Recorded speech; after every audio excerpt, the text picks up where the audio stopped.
Audio Jungle. Audio Jungle. Audio Jungle. Welcome to Kenny Bomer live on Consider This TV.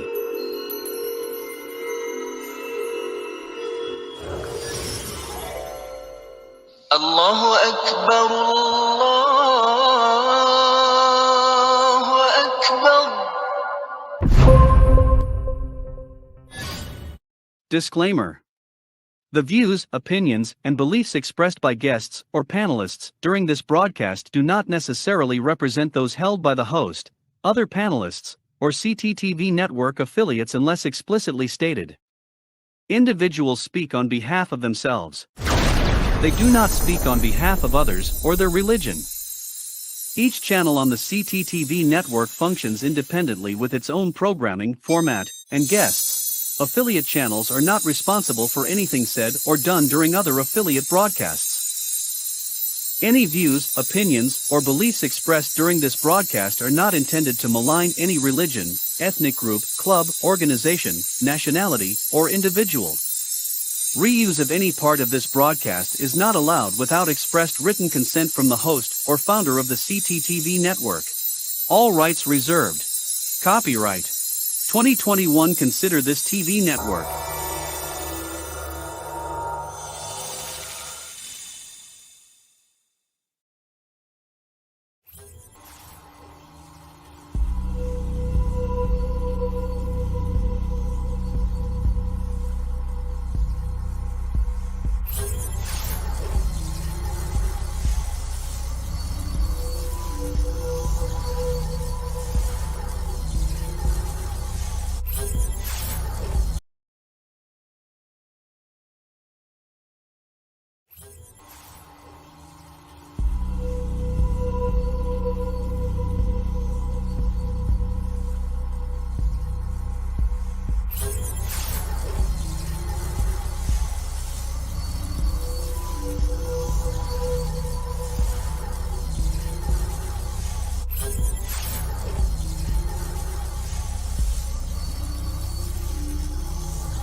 Assalamu alaikum, rahmatullahi wa barakatuh. Peace be upon everyone who's watching.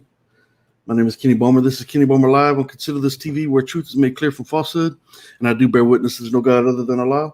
And I bear witness that Muhammad is his final servant and the seal of all prophets. Okay, so this is the segment Question Kenny for an hour. It always goes over an hour for some strange reason. But we're going to try to keep it to an hour today. I've got a lot of writing to do, and I'm working on my next book, and I'm a bit behind, and so I'm trying to keep my time in order. But we get on these streams, and sometimes the conversation getting engulfed in the conversation, and time flies by. So we'll see what happens with that. Before we go any further, I want to mention the Consider This TV Water Well Project. We are have a campaign going where we're trying to raise the money to have 10 different water wells built. We've already had 2 water wells built, and we have money for 4 more water wells to be built, but we are still trying to raise the money for the other 6 water wells. So we had 2 initial water wells built, and then this new campaign is for 10 different wells, and we have money for 4 of those wells to be constructed as we speak, but we're still trying to raise the money for the other 6 wells. Thank you, Omar. Assalamu alaikum to you. Walaikum salam to you, brother. Thank you for your support. So I'm going to post the link in the in the chat for the Waterwell Project. If you'd like to donate to that cause, you can do so by clicking on that link. Please share that link with other people if you don't mind, all for the sake of Allah. And please pray that Allah accepts our efforts and our intentions, and that we do reach this $10,000 goal to get these 10 water wells built. It costs $1,000 each for each of these water wells to be built, so we're working towards that. So this is the segment. This is the 22nd segment of Question Kenny for an hour. It usually goes over that. There's 3 different ways that you can question me. You can come to the panel. If you come to the panel, it's a requirement that you turn on your camera, unless it's someone that I know they're coming and I'm someone that I'm very familiar with. But however, if I'm not familiar with you, then it's going to be required that you come and you turn your camera on, at least backstage. But preferably we prefer you keep your camera on the entire time. If you'd like to come and ask a question, let us know who you are, where you're from. You don't have to go into details about yourself, but we need to know who we're talking to. We want to try to avoid the opportunity for just some anonymous trolls to come and just make random insults and mockery and other forms of perversion that they engage in all too often. So if you come to the panel, I'm going to be posting the link in the chat here momentarily. I do recommend that you use a Chrome browser. You can join via your phone or your laptop. There's no download required. Just simply click on the link and follow the just couple of little quick steps, and it's pretty easy to do. So if you'd like to do that, you can come to the panel and ask me a question directly, and you will have about a minute to do so. And the other option is to call in dial the number that you see going across the bottom of the screen, the 808 number going across the bottom of the screen.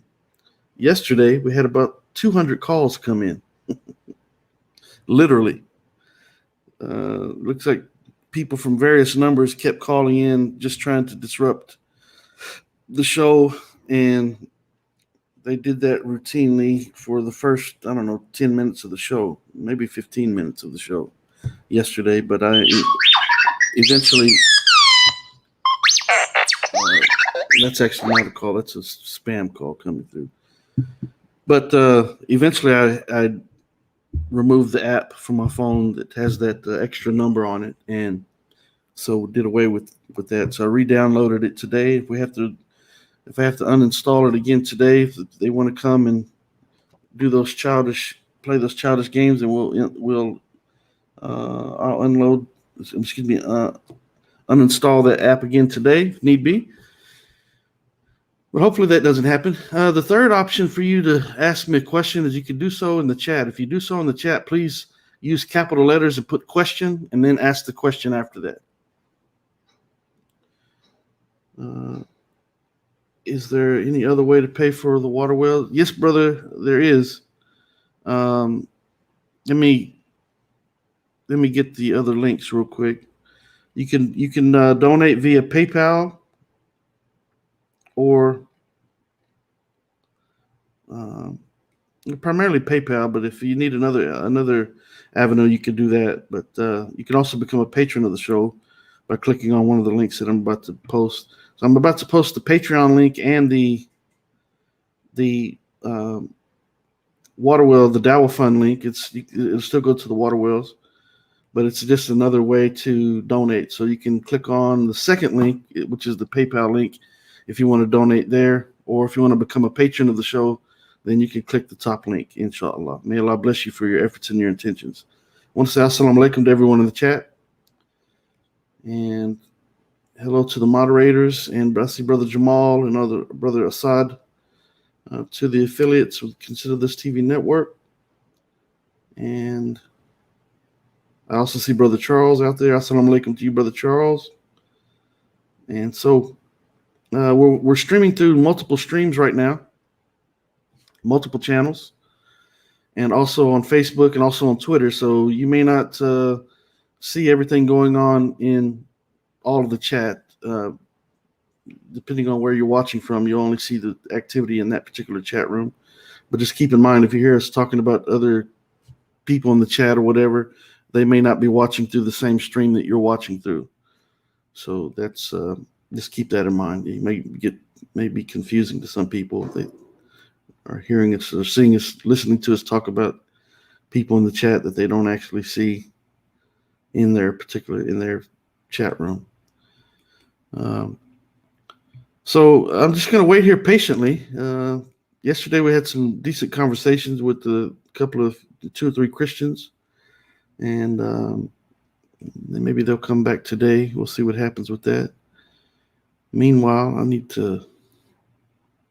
Okay, I'm just uploading something over here. Okay, all right. So yeah, so we'll see what happens with that, and. Bear with me 1 second. Okay. All right. So meanwhile, I'm just going to sit here patiently. To be honest, I'm going to sit here and see who contacts and who does not, or who does and who will or who won't. Truth Seeker. You all in the name of Lord Jesus Christ. Okay. Welcome to the show, Truth Seeker, Truth Speaker, rather. And added some more content to my the chapter of the book, the second chapter of the book. You might be an Islamophobe if, in the second chapter, titled "Common Islamophobes." The first chapter is. Let me post the link to Brother Charles. I forgot about that. Okay, yeah. Let me. I'm gonna put on here. Join the panel. And I will post the link right now as we speak.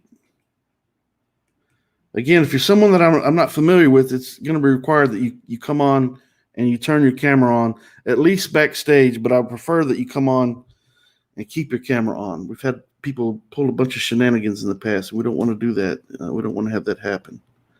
So I encourage everyone to be decent and consider the fact that if you're a God-fearing person, that hopefully you are, in trying to antagonize or trying to do something perverted or trying to be rude and so forth, it's going to be counted against you on the day of judgment.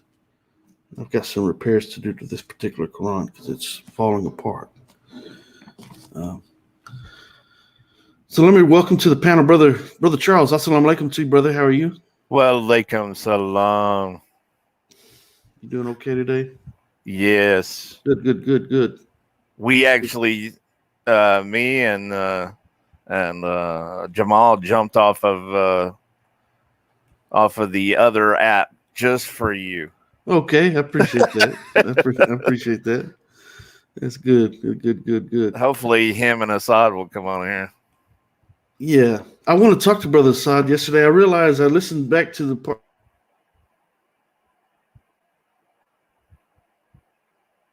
Oops.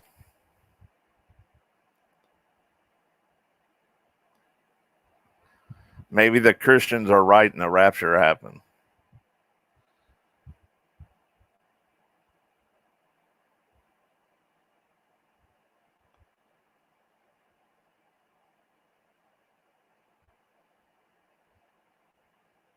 That was a joke, obviously, guys.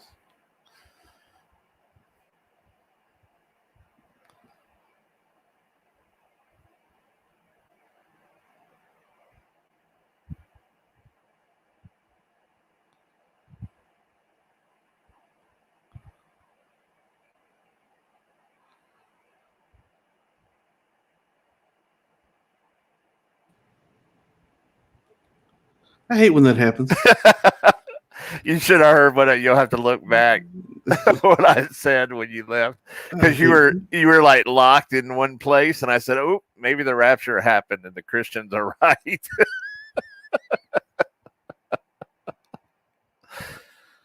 We lost him again.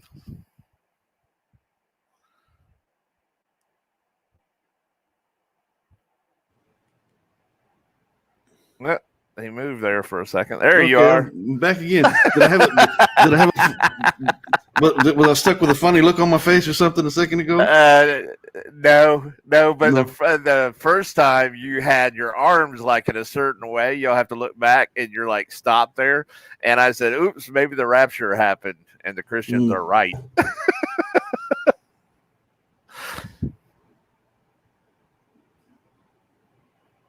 Man, we lost him again. Nah, I'm still here. Oh. I got you on that. That was pretty good. That was a good one. I was starting to wonder because I was like, man, Texas has it worse than Georgia does.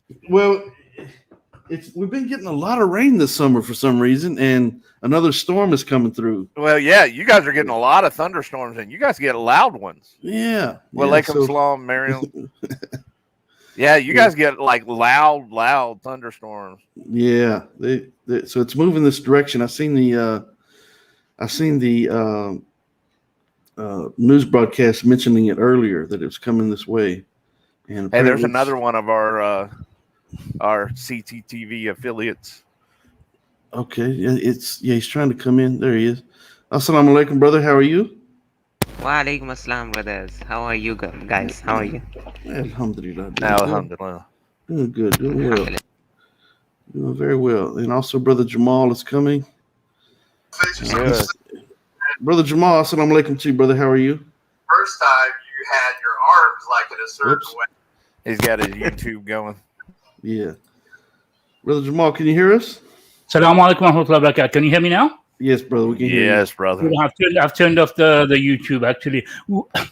We were actually on Clubhouse, me and brother Charles here, and suddenly I noticed that you started a stream, and I said to him, "Well, let's close the page there and come and give you some support here, and we can go back to the page later on, kind of thing, to the room there." Yeah, I appreciate that, brothers. Thank you. Yeah, yesterday I missed you actually, because the thing is, I was in a room there, and some guy come in and he started talking nonsense about Ibrahim alayhi salam, and I had an argument with him, and I just went out of the room. Me and Kareem and everything was there.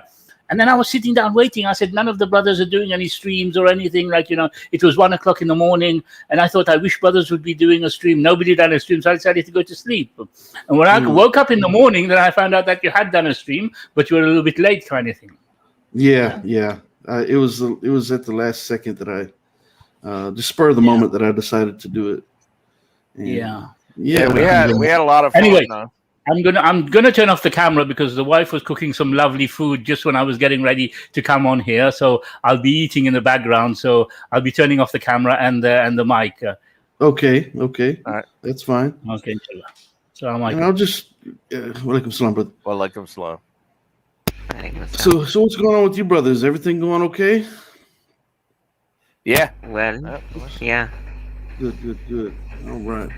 Yesterday we had some characters on. Well, we had some decent Christians on, but we had some characters call in trying to do what devils do, doing what devils do.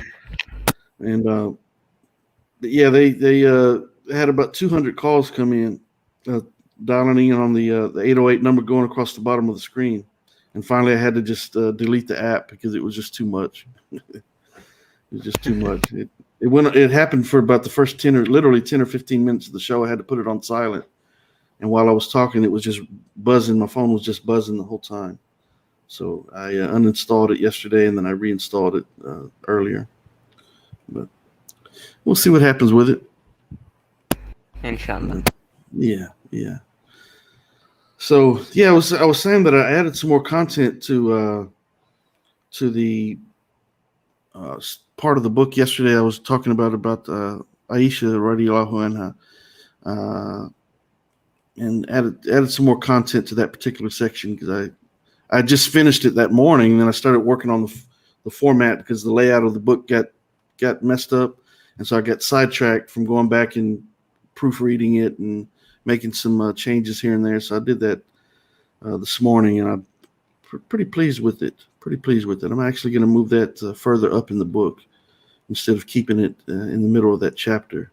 That's one of the most key points that Islamophobes try to use to attack the Prophet Muhammad, peace be upon him. And so I'm going to move it up further in the book.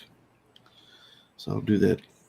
Do that later. But I'm enjoying writing that book. I'm looking forward to that book coming out. And I'm still, man, I've been still waiting on the second edition to get back from the editor. The second edition of Consider Islam, and I'm I've been frustrated by it. This has been going on for months at this point, and I understand people go through different tests and trials, you get different things going on, but it's too much at this point. I've been waiting way too long to get this manuscript back, so I'm very frustrated by that whole situation. Talking about the Prophet Sallallahu marriage and everything, I've reached a point now in my seerah where I'm going to be talking about the revelation, where the Prophet Sallallahu starts receives his revelation, and the mass of the attacks that are that are done on the Prophet Sallallahu are actually after his prophethood. So now this is the actual where the bulk will be coming in now, because before he was a prophet, they could not have made so many things against him. But now that he's going to be he's a prophet according to the seerah. So I've been going through several books and everything, and picking out a lot of things. And alhamdulillah, it's getting more interesting now. And the seerah, I felt a little bit in the beginning, it was a bit boring. The seerah was a little bit boring because of the things I was going through. But I feel that now the fun is going to start, because there's going to be a lot of debunking, a lot of lies that they tell and everything. So like you're saying, you mentioned it in your book. Just before I came on, I'd opened up several books and I've been going through as well, even books by non-Muslims. The book that you usually like to mention about, what's her name? Karen Armstrong. Mm-hmm. And there's, what's his name? That guy, Lings. His Lings. as well. Yeah. Mm-hmm. It's very interesting as well. So I'd be drawing from these books as well. So at this point now, my seerah now is going to get more interesting, inshallah. And I've got a month as well. I've got a month holiday as well, so I'm looking forward to it. Yeah, that's good. But may Allah bless you with all that, brother. That's great work that you're doing over there. And I've been and you too as well, brother. All of us who were making effort. May Allah bless us all, inshallah. Yeah, inshallah. May Allah accept it. Ameen. Yeah, it's been beautiful, brother. Ashraf, what do we have going on with your channel? You have anything coming up? Any debates or anything coming up? Something is going to come. Like I was thinking on the inheritance problem, but I wrote a small booklet on it, so I do not think it would be necessary to do that. There is a person, if you remember, Adam Seeker. He's a big Islamophobe. Oh, he's and he terrible. wants to, yeah, that terrible guy. He once I was with him on the application Discord, and he was using vulgar words about mother and father and sisters and daughters, something like that. So like at that point I made a video upon him, but I did not know about him. So like what he does now, he said, I'm going to expose you. He said that to me. He said, oh, you said that you will kill me. You kill me. Okay, that is, I said, I will beat you up. I said, beat you up. He says, you said you want to kill me. I said, okay, make a video against me, because I have the only recording. You do not have that. And he said, I will make a video recording against you. And it has been, wallahi, 4 months, and I'm still waiting for the video against me. So and till now, alhamdulillah, like I have made 4 to 5 videos against him. That guy does not even know how to speak Urdu, and he does the streams in English. I do not know how he does that, but he does that. It's like it would be on exposing Adam Seeker on his testimony. Yeah, and he's a regular on another. I hate to even mention their show's name, to be honest. I probably won't. I'll just say I'll say it this way. He's a regular on a particular Christian show that constantly we have dealings with these people. And they're so vile, man. These people, they're vile. And what the interesting thing is that when they encounter decent Christians that Muslims have respect for, Reverend Samuel Green, Reverend Rudolph Bushoff, James White, Reverend James White. These are decent people that are able to engage in scholarly conversations and debates and so forth.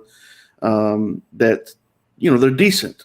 But what happens is people that Adam Seeker associates with, and that whole group, they attack Samuel Green as Reverend Rudolph Bushoff and James White, because Muslims actually like these individuals. Of course, they don't agree with us or anything like that. That's fine. You don't have to agree, but at least they can be decent in the dialogue. And but that particular group, man, they're so vile. Matter of fact, one of them associated with those guys is Sahi Luke. And Brother Charles knows. Brother Charles seen the emails that Sahi Luke was sending to me about my my oldest son who is deceased. Inna lillahi wa inna ilaihi rajiun.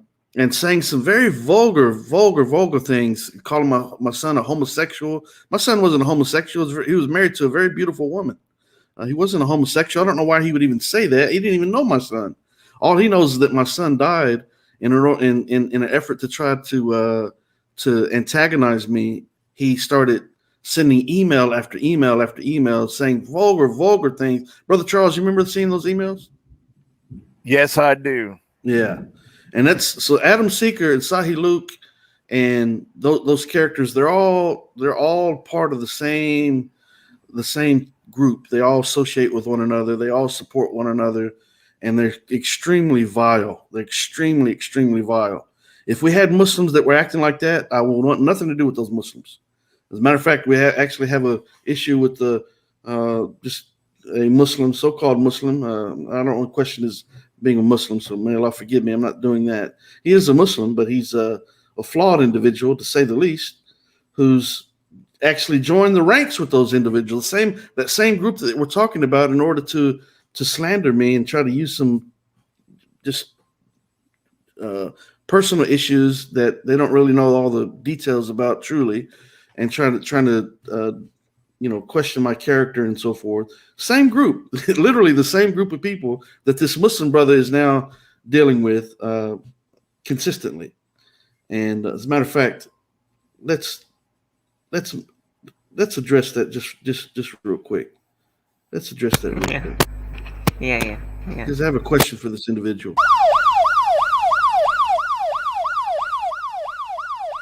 Where are you, Ziad Karam, aka Beholder Guard? Where are you hiding out at? You know we want to do the Shura Council stream, and so do you really think, Ziad, that I'm gonna allow you to get away with slandering me? I don't think so, man. That's not going to happen. So we're going to hold you accountable. We're going to do the Shura stream, even if I have to do it by myself and let the brothers put me on trial with your accusations, because truth is going to be made clear from falsehood.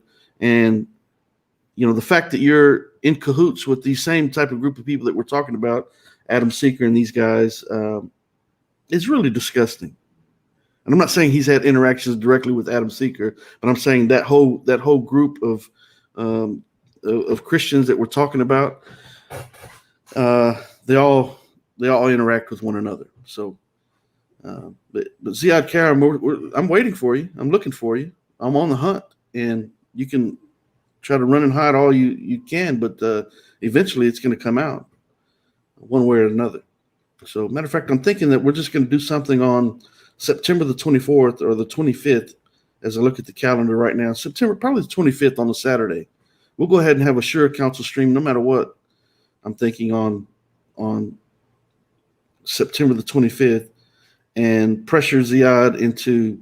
I don't think he'll ever turn up, because he doesn't have the proper evidences. No, the evidence that he says he claims, I don't think he has it. So he's going to keep running and running and running. I don't think he'll turn up, because he knows the consequences. He will lose his channel. He might have to pay that amount of money and everything. So he was just a big mouth in the beginning, and I never knew it was going to end up like this. Now the consequences are here. I don't think he's gonna actually turn up.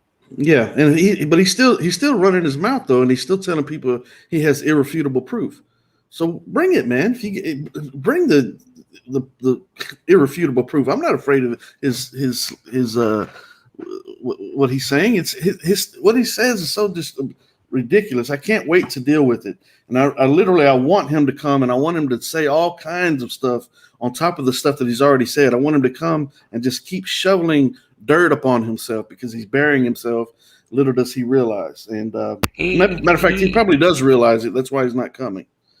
He is laughing at you, and the recent report I told you, like, he is going to make another video on you. He is never going to show up, brother. Yeah.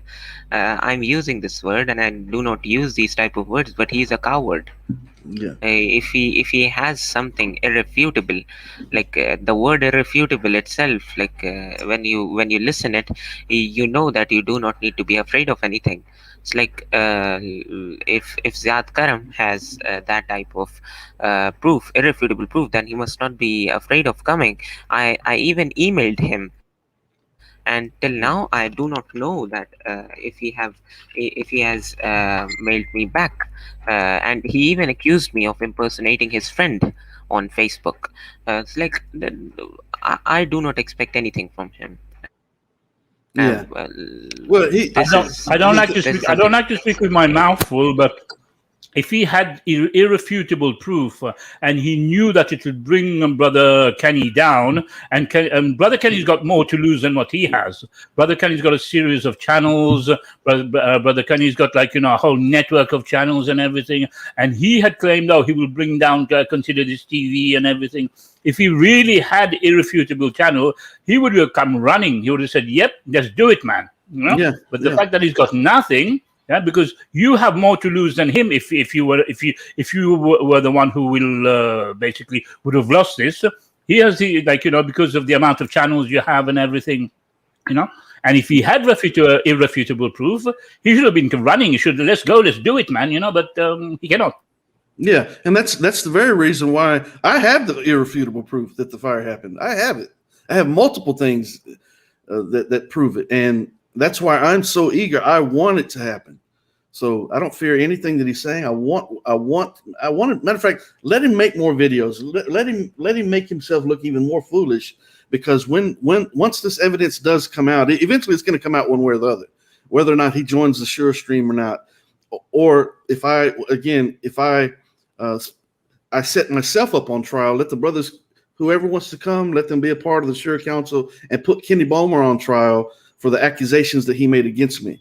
So let's presume that, which no one should presume that it's the truth, but nevertheless, look at his accusations, and I'll address his accusations by myself if need be. But listen, I'd rather do it with him there, and I'll actually, I expect him. I literally expect him, not just because the brother's saying it, but I've been expecting him to make more videos. I expect him to do it. I want him to do it because he's arrogant and he's vile. And so let him do it. Let him do it.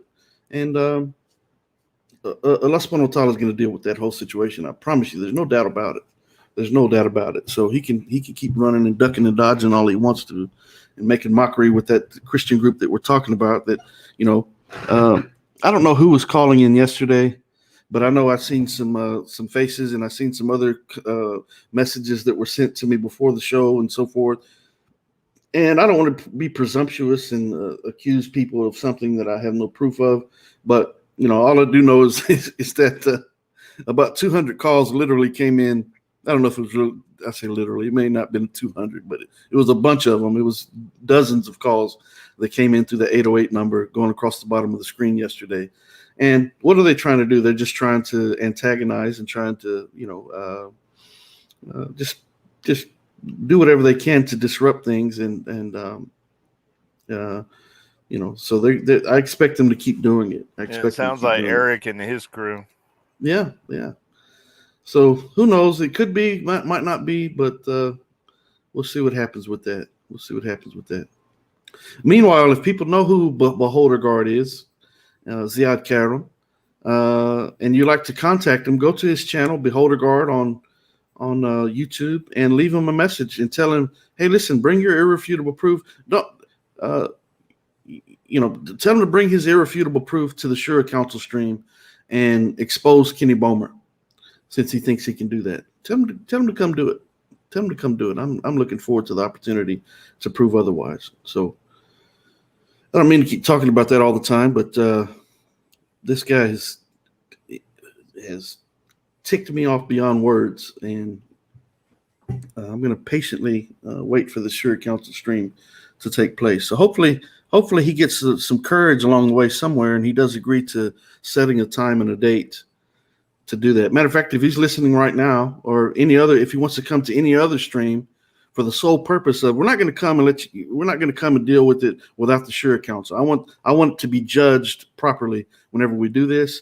But if you want to come, Ziad Karam or anyone who knows him, come and let's set a time and a date. You can come to any stream, any panel, anytime. As soon as I see you, I'll bring you up. I don't care what's going on. I'm going to bring you up just for the sole purpose of setting a time and a date for that Shura Council stream, because I'm ready for it to happen. We can do it tomorrow. We can do it this evening. We can do it Sunday. We can do it whenever you're ready. I'm ready to do it. And we do need a little bit of time just to be able to make sure that everyone that's going to be on the Shura Council judging is, can accommodate them as well. But other than that, I'm ready. So looking forward to it. By the way, like a troll I faced on my channel, I saw him on his channel right now, in the comment section, and it was Abu Nice, someone who said that if he can clear up the things between you and him. So he said he said whole of that. Then the Christian troll says, "You're wiser than Kenny in not going to his kangaroo court, which is unlawful in America. He's wanting to act out in treason." This is the Christian saying that. And it has a Heart by the Beholder God channel and a whole big bunch of a paragraph on who cares or what is it about and stuff and that. And he said, and maybe, just maybe, I might make another super killer video. This is him saying that. That will show even his most hardcore, brainwashed, biased fans how much he has dipped them all. Literally, wallahi, it shows us how much hardcore he is in making false claims. If he is listening to this, brother, I do not have any personal things with you, but just remember this, brother, if you're making a claim and you cannot prove it today, Allah subhanahu wa ta'ala is going to hold you accountable for that. You accountable for that. And there is no going to be any type of less in respect of Brother Kenny. Allah subhanahu wa ta'ala says, وَتُعِزُّ مَنْ تَشَاءُ وَتُذِلُّ مَنْ تَشَاءُ. Respect is with Allah, disrespect is with Allah. It's you cannot really disrespect him in any way. You just come and tell us that what proof do you have, and Brother Kenny will respond to that. And we are assuring you that you make the claim that he abuses you or he harasses you. Your prestigious friend made that claim too. But brother, literally, that is just absurd. That is just sounding like you're making up things to not come on the stream. If you're listening to this, just give it a think. You can run from this court, you can run from the Shura Council, but you cannot run from the court of Allah. That's right. He's going to owe me. On the day of Yom Qiyamah, it's going to be payback time. Yeah. Payback time, and you will be paid in full. Yeah. And so maybe, it's with bonuses. That's right, with bonus. That's right. Literally for everyone who he's tainted their belief about me or their thinking about me. Anyone who's he's influenced in that regard, I'll get blessings for that. So justice is coming. Justice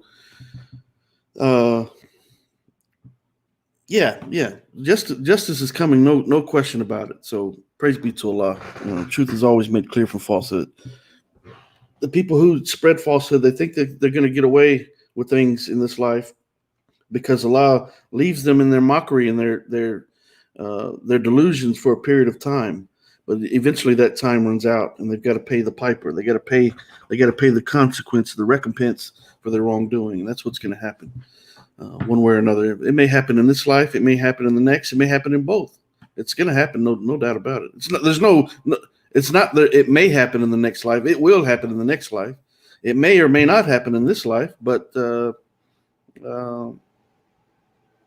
but nevertheless, meaning that if he never comes to the Shura Council, then it leaves him the opportunity to continue in his denials or his mockery or his lies, and maybe trying to claim that I've fabricated evidence. Or matter of fact, he's already made that claim. So that's saying that I've forged evidence. How do you forge evidence? How do you forge evidence? Forgeries. Anyways, we'll get to all the evidence. We'll get to all the evidence, and it'll be clear that his accusations are foolish and gonna be dealt with. That's right. He'll never run from Allah. That's right. Okay, so if there's any Christians or non-Muslims in the chat, if you'd like to come to the panel and ask a question, you're more than welcome to do so. You're more than welcome to do so. You can call in the 808 number going across the bottom of the screen if you would like. If you have a question in the chat, you can post your question in the chat. Please put question in capital letters and then your question after the word question. Jamal's making me hungry in the private chat. I haven't eaten today, then. Matter of fact, it's almost 3 p.m. here, and I have yet to eat myself. It's almost 4 here. Yeah. He's making me hungry too. I had some rice and the same thing almost like what he is eating, mandi, and it is really a great dish, mashallah. Like that dish. Yeah, you know what I want to have is naan, but I want it like where they cook it like in those underground ovens. You know, where they dig the oven out. Oh, wow. Yeah, I would love to try that. Yeah, like if you find an Asian, like an Indian or Pakistani restaurant in America or where you live, I think they might have got it. Like it really smells great when it is coming from there. Yeah, it is really great. Oh yeah. The first time I ever had it was not. Now I don't know how it was made. It probably was not made in one of those ovens, but I had it at a masjid where they were having a dinner, and I happened to walk in just to pray and stuff, and they were like, you know, after prayer, come and join us. And I actually sat there and ate with them and everything, so it was neat. I see Brother Muhammad with Coventry Faith Foundation is in the chat. Assalamu alaikum to you, brother. May Allah bless you. He's always at work. Yeah, he's always busy. Always busy. That's what all the women tell me too. You know, when I try to date them, they say I'm busy. You're too busy. No, they're too busy. Oh, they're too busy for you. Okay. Yeah. Let me remove some of these unnecessary videos I have on the StreamYard. I don't think I could find a wife in a women's prison with a fistful of pardons. That's a good one. Hey, listen, for people watching right now, I'm not sure. Bear with me 1 second.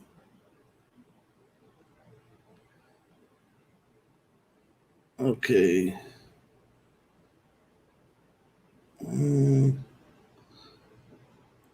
What's going on here? This is. Bear with me just 1 second.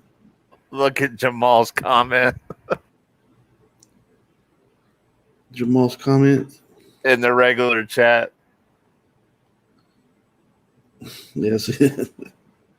I did see a question, Brother Alim Rahman. He says, I was wondering what it was like adjusting to a halal diet after you become Muslim. Man, that was 36 years ago for me.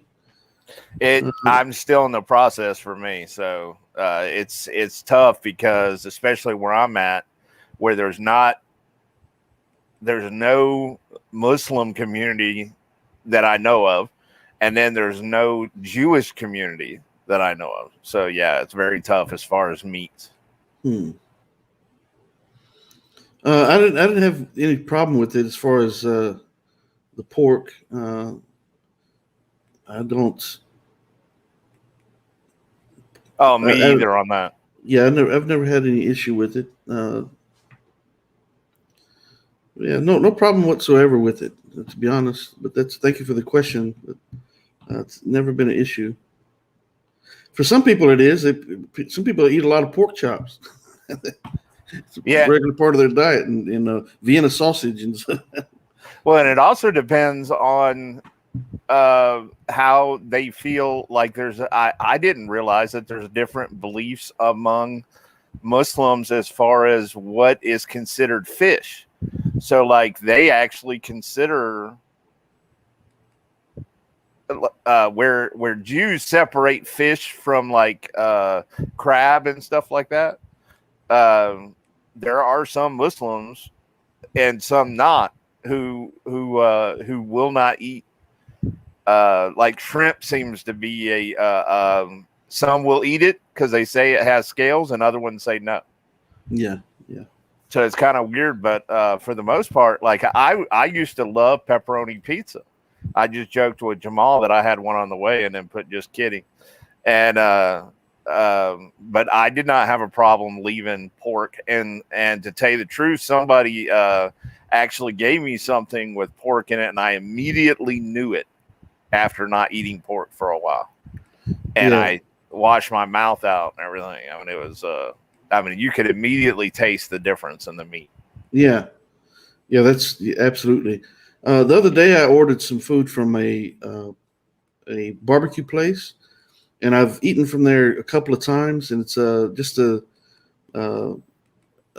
man and his wife and his kids, and they're trying to get raise money to get a food truck. But the food is great. The barbecue is great, but the second time that he brought the food. So I ordered 3 meats. So I ordered the beef, the turkey, and chicken, right? But not the beef, but the turkey. When I first looked at it, I got a little bit upset because I was like, it was all over the food. It was like laying all over the rest of the food, and it looked like pork. I mean, it really looked like pork. It was pink in color and so forth. And I was telling my wife, what is this? I said, hey, I thought the guy said that he doesn't serve pork. I know he told me that. He did tell me that. I said, he said he doesn't serve pork, but this is pork. And so I called him, and I was nice to him, but I told him, I said, yeah, brother, you just made a delivery over here, and but it looks like there's some pork on this plate. And I thought you told me that you don't serve pork. And he said, no, that's not pork. That is turkey, but it's pressed, so it's some kind of a pressed turkey or whatever. And so it's not like he got an actual turkey from the store. And I'm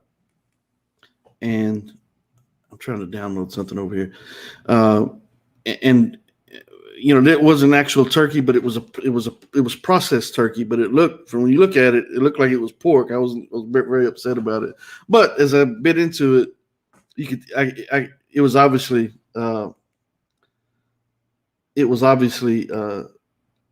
yeah, you can definitely taste the difference between turkey and pork. Yeah. I don't want anything to do with any. Even though a lot of people, it's funny how turkey is kind of used for pork, like turkey bacon, mm-hmm. and stuff like that, which is seems. But to me, I've never had turkey bacon, but I've had turkey, obviously, and I love it. Yeah. So we have Truth Speaker backstage. Truth Speaker, if you could turn your camera on, if you can. I'd love to bring you to the panel. I know I've seen you in the chat a number of occasions. But But as we give him an opportunity to turn his camera on briefly, I want to ask everyone, have they done this?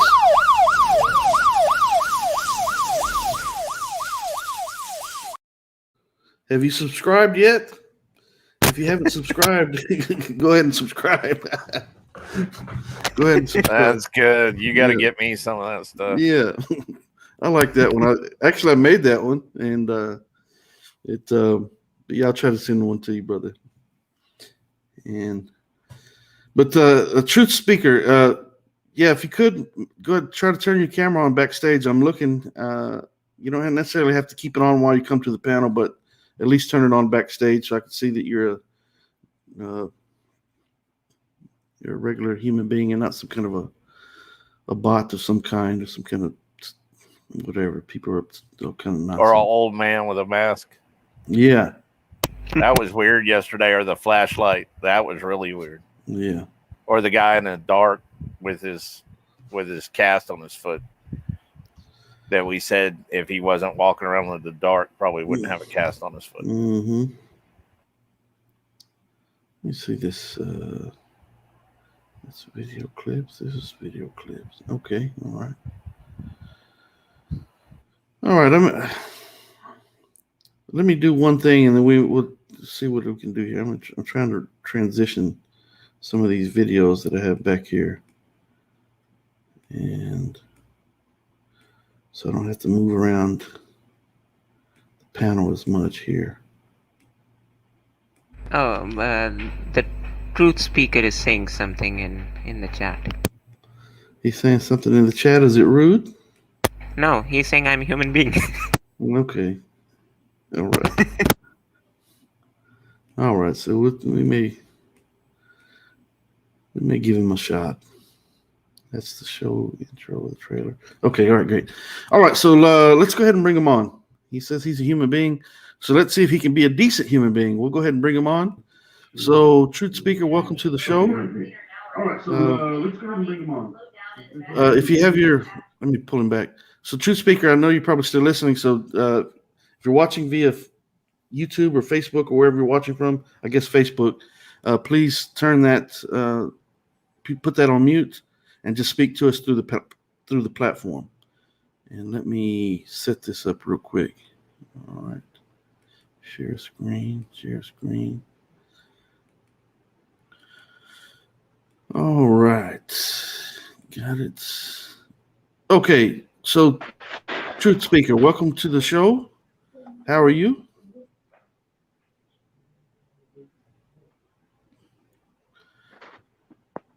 Truth Speaker, are you there? Okay. He probably turned his volume all the way down and didn't realize he needs to do it on Facebook only. Yeah. Okay. All right. Let me Wait, try he to bring. left? He's still back there, but all right. Truth Speaker, can you hear me? Hello. Hi. Do you hear me? Yes, we can hear you.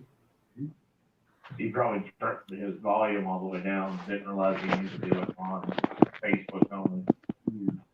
So, Truth Speaker, we're here. We're listening to you. We can hear feedback. Yeah, Truth Speaker, listen. We can hear feedback from. I guess where you're watching on YouTube or wherever. So put YouTube or Facebook on mute, and just talk to us through the StreamYard platform. Why I can't hear you?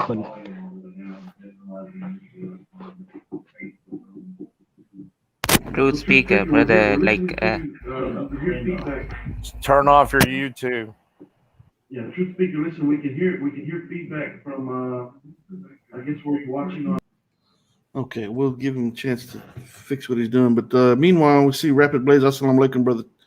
He's saying that this guy is a troll. He was arguing with Brother Nazim on Coventry Faith Foundation. Okay. All right. Well, we'll see what. Thank you, brother, for letting us know. But we'll see what he got to say today and take it from there. If he's, we'll try to address his. You'd think you'd know how to use, StreamYard by now if he was on there. Yeah. Okay, let's try him again. All right, Truth. Can you hear me? Okay. All right. Well, we'll see what. Thank you, brother, for letting us know. But we'll see what he got to say. Okay. Well, he's still Turn speaking. off your YouTube. He's getting he is getting our voices late. That is why he cannot understand us. Yeah, we'll give him a chance to reset it. Yeah. Meanwhile, if anyone else would like to come to the panel, ask a question, I'm going to post the link again in the chat. And please come and turn your camera on backstage at least. We'll take it from there. It's already 55 minutes and 42 seconds into the show. So we'll try to give him a shot. And if we don't get a good connection with him, I may move on and go ahead and close the show out. Maybe actually do only an hour this time, just mainly because I got so much to do with this book, and I got a lot of work to do. And let me try to bring him on again. All right, Truth Speaker, can you hear me?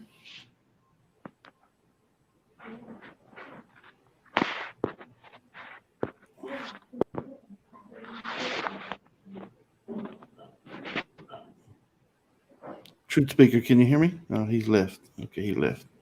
He left on his own. I didn't click him on that time. So we'll see if he comes back. Maybe he's trying to fix his mic or something. I don't know. We'll see.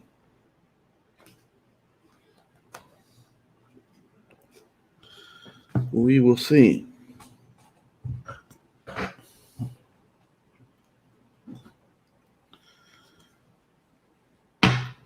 So, brother Ashraf, when's your next live stream? What do you have coming? I'm thinking of doing it because I have been busy lately. I have also been working on a book for past 2 months almost, I think. The book is Why Not Christianity. It has basically all of the critiques we can have on that. I talked to Brother Jamal and Brother Sharif too on this. It's like the next stream. I'm not sure about that, but it will be soon. I'm thinking of doing it tomorrow. It's on Adam Seeker, exclusively on Adam Seeker. That troll. I'm still waiting. 4 months it has been, and he said he would make a video in which I'm slandering him. And 4 months he has not been able to post a single video against me, and I'm still waiting for him. But his testimony, it is the most biggest joke you can ever find. He says, I saw Jesus in my dream. He says that. That is why I accepted Christianity. And he says that when I saw Jesus, I saw him 3 times. Okay. And when I woke up, I was panting. Okay, come on, man. Who does that? Let's just suppose Brother Kenny and Brother Sharif and Brother Jamal, you and me, we see Prophet Muhammad sallallahu alaihi wasallam. We get very happy. We want to tell everyone that guy is seeing his God, and he is getting afraid of what he's seeing in his dream. That is pure conclusion that you are seeing a Satan in your dream. You're seeing a shaitan. And the most idiotic thing comes when you say that I saw Jesus in my dream and then I accepted Christianity. And I cannot agree to that fact. Yeah. Let me bring him on again. All right, Truth Speaker, can you hear me? Hello, Truth Speaker, Hello. can you hear me? There. You there? The problem is I can't hear you guys unless I turn on YouTube, and it is okay on YouTube.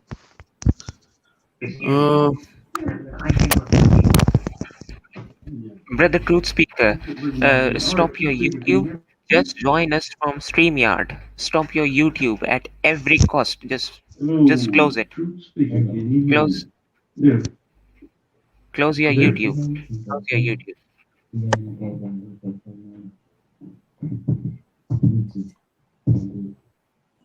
Okay. Bruh.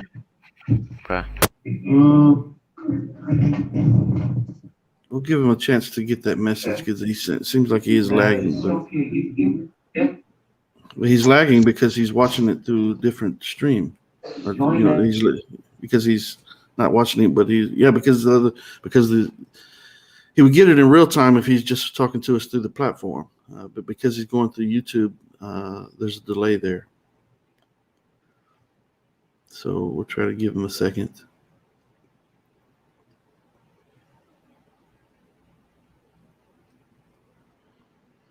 Yeah, I'm not so sure about the whole idea of someone accepting a religion or rejecting another based on a dream. That's pretty silly. Let's put it in the context of a man. Okay, a man who's married. Okay, he's married, and he has a dream of some woman. Sometimes that kind of stuff happens, right? And what is the man gonna do? He's gonna maybe it's a woman that he knows, and he dreams about this woman. What is he gonna do? Is he gonna divorce his wife and go to this other woman based on a dream? I mean, really? Is that No, but the thing is that the people who come into Islam, they come into Islam according to knowledge, according to the facts, according to books. But you have a dream and you change your whole belief from the concept of Tawheed to worshipping a man. I mean, that is ridiculous, basically. You know, all these people that we have that are coming into Islam are people who've studied. Brother Charles, 35 years in Christianity. He's read through the books, and it's actually the Bible that got him to come to Islam. Now you go to sleep, you see a man in your dreams who you don't even know if it's Jesus or not, because we don't know how Jesus looks like. And he comes to you and tells you, I'm Jesus. The next morning you wake up and you call out, hallelujah, I'm a Christian now, You see, it's absolutely pathetic, absolutely ridiculous, man. I totally agree. I mean, yeah, what I need to ask Adam Seeker, what did Jesus look like in your dream? How do you know that was Jesus?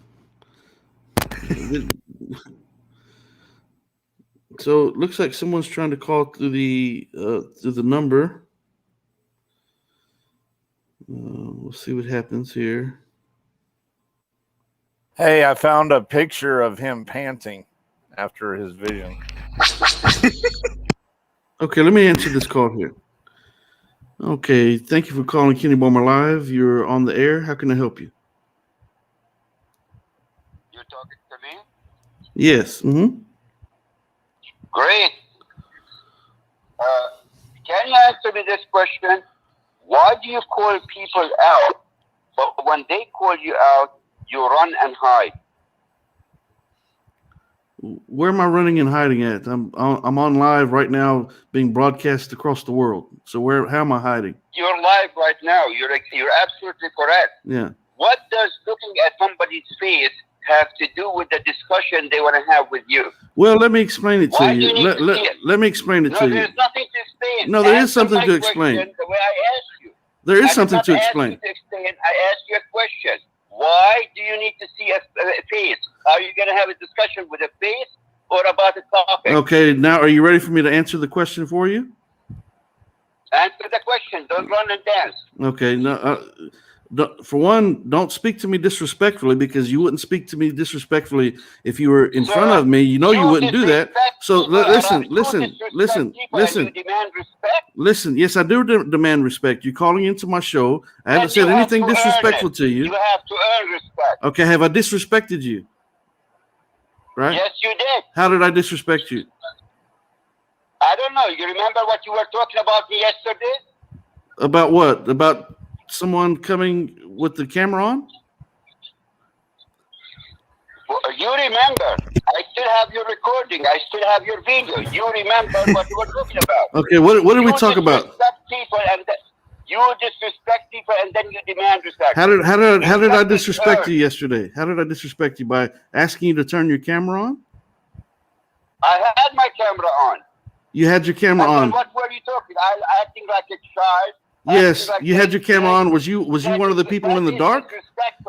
Did you have your your camera on in the dark? Okay, well, did you have your camera on in the dark? You do not need to see my face to talk to me. Well, sure I do. You want me to tell you why?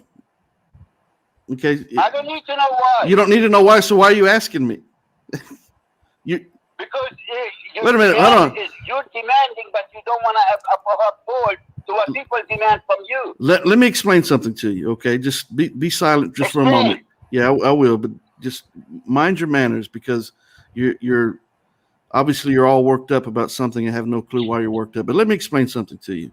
In the past, we've had some perverts come on to the show, and they've exposed themselves. They've exposed their private parts. They've also played pornography while they're live on the show. These are people that I did not know who they were, right? And I brought them on at random. Hold on. I'm not them. That's not the point. That's not the point. I emailed you. That's not the point. Listen. Let me finish. Look, I'm fixing to hang up on you if you keep talking over me. I'm going to hang up on you. You asked me a question, and I'm giving you an answer about why it's a requirement. For one, it's my show. I can make the requirement for my show despite your approval. I don't need your approval or lack thereof for me to set stipulations for my show. You understand that? You don't call your national network, television networks, and tell them how to operate their show, nor are you going to tell me how to operate my show. I have reasons why I'm doing what I'm doing. And so a couple of things. For one, because of the perversion that people have done in the past on 8 different occasions, I'm trying to avoid that. That's first and foremost, because I don't want people to be exposed to perversity on the air through my platform. That's first and foremost. Nor do I want people to, do I want to get a strike from YouTube because of someone else's wrongdoing. That's another issue. The next issue, hold on, don't interrupt me. Don't interrupt me. Don't interrupt me. Don't interrupt me. Or I will just listen. Let me stop you on this point. No, hold on. Listen, I'm going to hang up on you. Listen, mind your manners and let me finish my explanation to you before you. Matter of fact, don't interrupt me. Just don't interrupt me. Okay. So I'm gonna put you back on speakerphone. No one can hear you right now. I can barely hear you myself. So you're just rattling your mouth in the background, and you're being very disrespectful. Okay, so I'm going to take you off I'm going to put you back on speaker so that everyone can hear you once again. But do not interrupt me. Let me finish my answer to you. Okay. All right. So lastly, the reason I want someone to turn their camera on is because of people who are acting just like you, because of people who act just like you, right? Because people in their being anonymous allows them the opportunity to do and say anything they want to without being held accountable. But guess what? What you see of my face, that's me, obviously. My name is Kenny Bomer. I have nothing to hide. So when someone wants to come to a platform such as this and they want to use an anonymous ID, or they want to have their camera on, but they have a light shining so you can't actually see their face, or they want to have a mask on, or they want them to be sitting in the dark like we seen yesterday. Make your long story short. Okay, watch how short this happens. Watch this. Okay.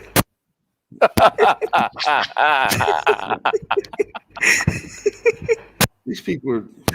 Hey, I found a picture of that guy panting when he had his vision of Jesus. If you can Which tell guy? Can we have a look, brother?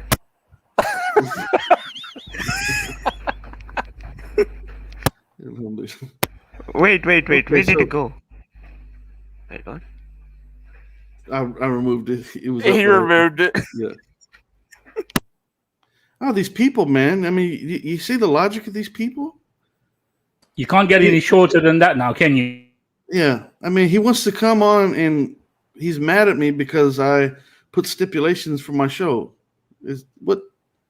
I did you some injustice because I want you to turn your camera on my show to come and ask me a question? Well, if I'm man enough to take your question, and I'm not hiding my face in doing so, I'm not hiding my name. This is my real name. I have nothing to hide. But you're mad because I want you to... This is my real face as well, so he can show his, can't he? If I can show mine, he can show his as well, isn't it? Yeah, I mean, my goodness. Yeah, I mean, it's ridiculous. Now, Brother Charles, I know Brother Charles and Brother Ashraf. And if they don't want to have their camera on for whatever reason, sometimes I turn my camera off. I turned it off 2 or 3 times yesterday. I turned it off at random there. It's off again. But here I am. And But if you think that I've done you some grave injustice because I want you to turn your camera on my show, I think maybe you take things you're a little sensitive. It's kind of a little bit feminine as far as I'm concerned. That's you tied up in your emotions a little bit too much or something. I don't know. I think there's far worse things going on in the world than someone asking you to turn your camera on when you come to their show to ask them a question. You had the opportunity right now to ask me a question, but you wanted to complain. And the question that he did answer, he didn't want to listen to the answer regarding why. Oh man, these people. Let me tell you what I've been noticing as of late, due to this whole Afghanistan thing. As I was looking at my phone just now, and I see there's a program coming on Sunday evening. Wa alaikum salam wa rahmatullah, Brother Abu Bakr Siddiq Hussein from Ghana. My teacher, my fiqh teacher was from Ghana. Sheikh Ismaila.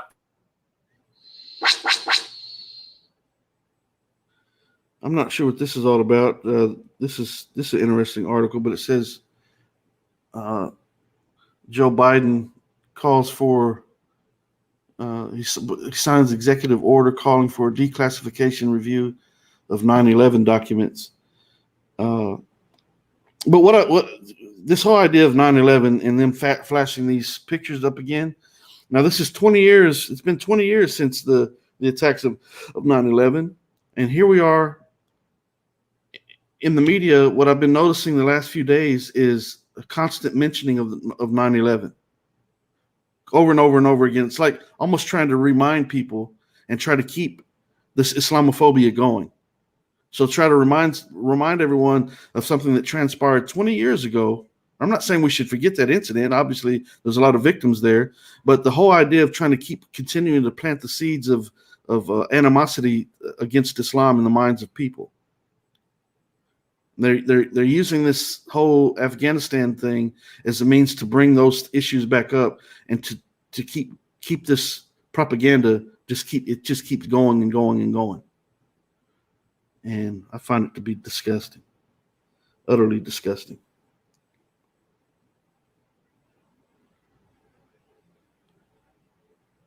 Yeah. And here we are. Matter of fact. So this is all political. Think about this. Here it is. It's September the 3rd. It's been right at 20 years since this battle, the attack happened, right? And 9/11 is coming. That's why there's 6 more days. That's why that's coming. So it's all propaganda. It's all propaganda. Joe Biden, he ran his campaign saying that within his first year that he was going to pull the troops out of Afghanistan.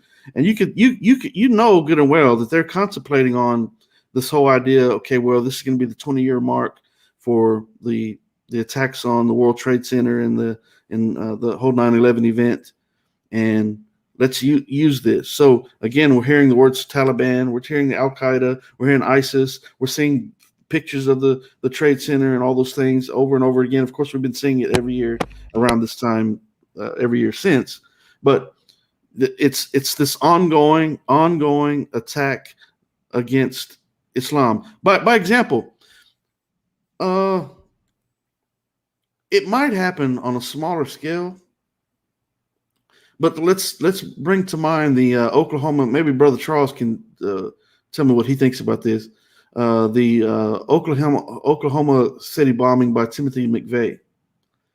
I can't tell you. I think it's April 19th, just because April 19th is a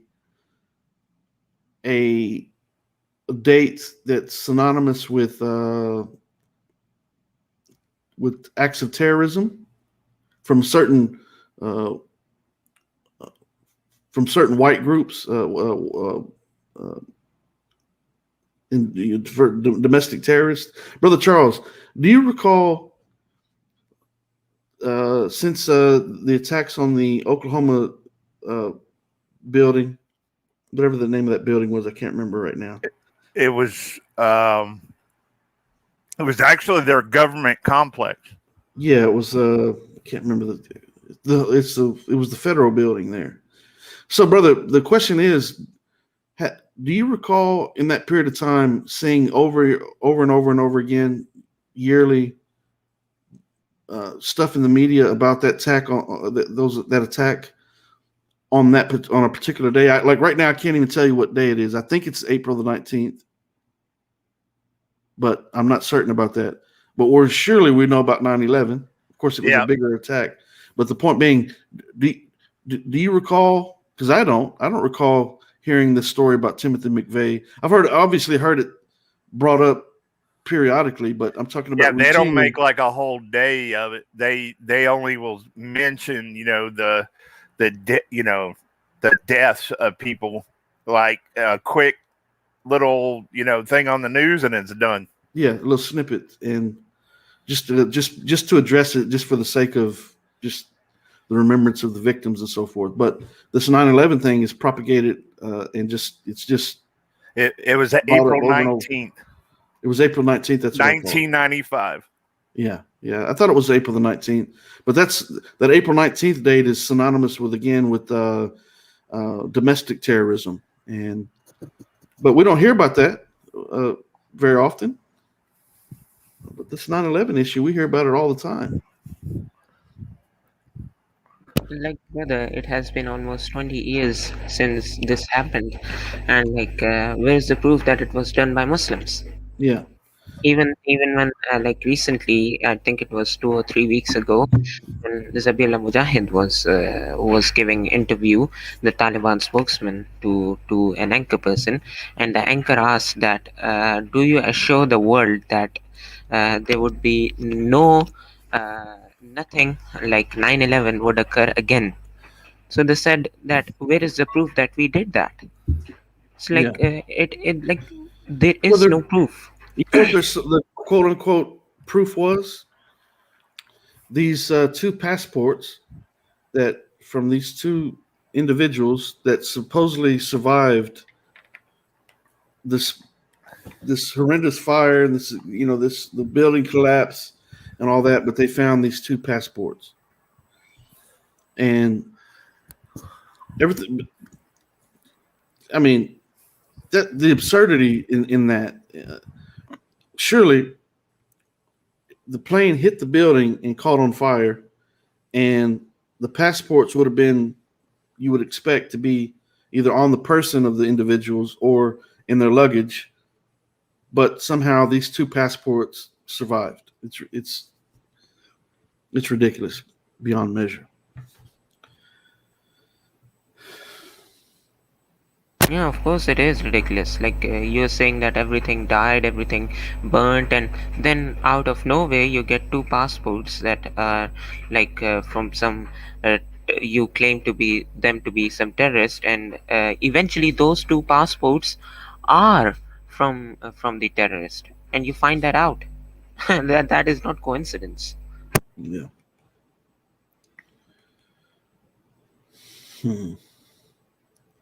Brother saying, where are the haters now? Where's the Ad Karam? It's a good question, brother. Where is he? He's ducking and hiding and trying to snipe at people from a distance, these ridiculous videos that he makes.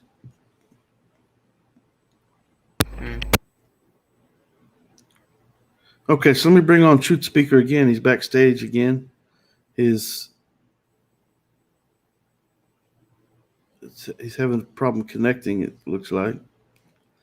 But when he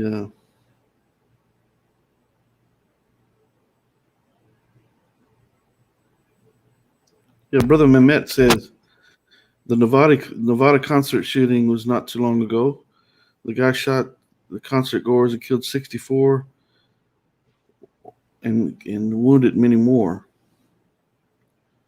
I can't tell you the date of that either. I don't know the date that happened, but they sure remind us about 9/11 all the time. Well, and what that is, we still don't even know. They still haven't even given us evidence explaining why he did that. Yeah. You can't tell me that he hasn't had some writings or something that tells why he did it. Yeah. It had to be something. Someone doesn't go through all that effort and not try to. Obviously, he's trying to make some kind of a statement with it, and you would think that there would be something that they'd be able to pull up that would point to his reasoning for it. So Truth Speaker left the backstage again. He was having trouble connecting, and then he is no longer back there. So we'll give him a couple of minutes.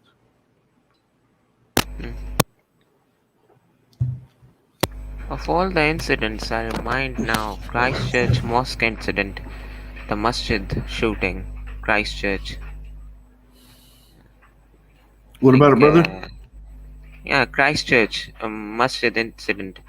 Like Yeah. it was something horrible, really. Like he was live and shooting people. Like Yeah. it was a saddening thing. Like watching, he's going around live and shooting people, and people are watching it. Yeah, it's terrible, man.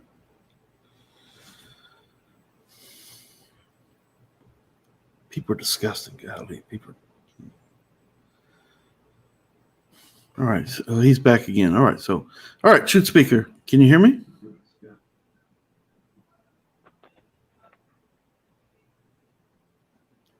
Nope. I'm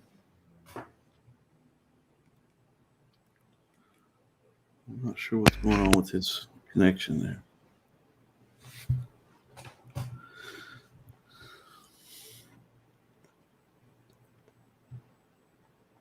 I've got 2 new books in. I don't know if I mentioned it yesterday or not. I think I might have. I've got 2 new books in. I think I did mention it. What'd you get? So I got Approaching the Quran, the Early Revelations by who wrote this book? I can't remember who wrote this book. Somebody Graham. No, it's Michael Sells. Yeah. So Approaching the Quran, the Early Revelations by Michael Sells.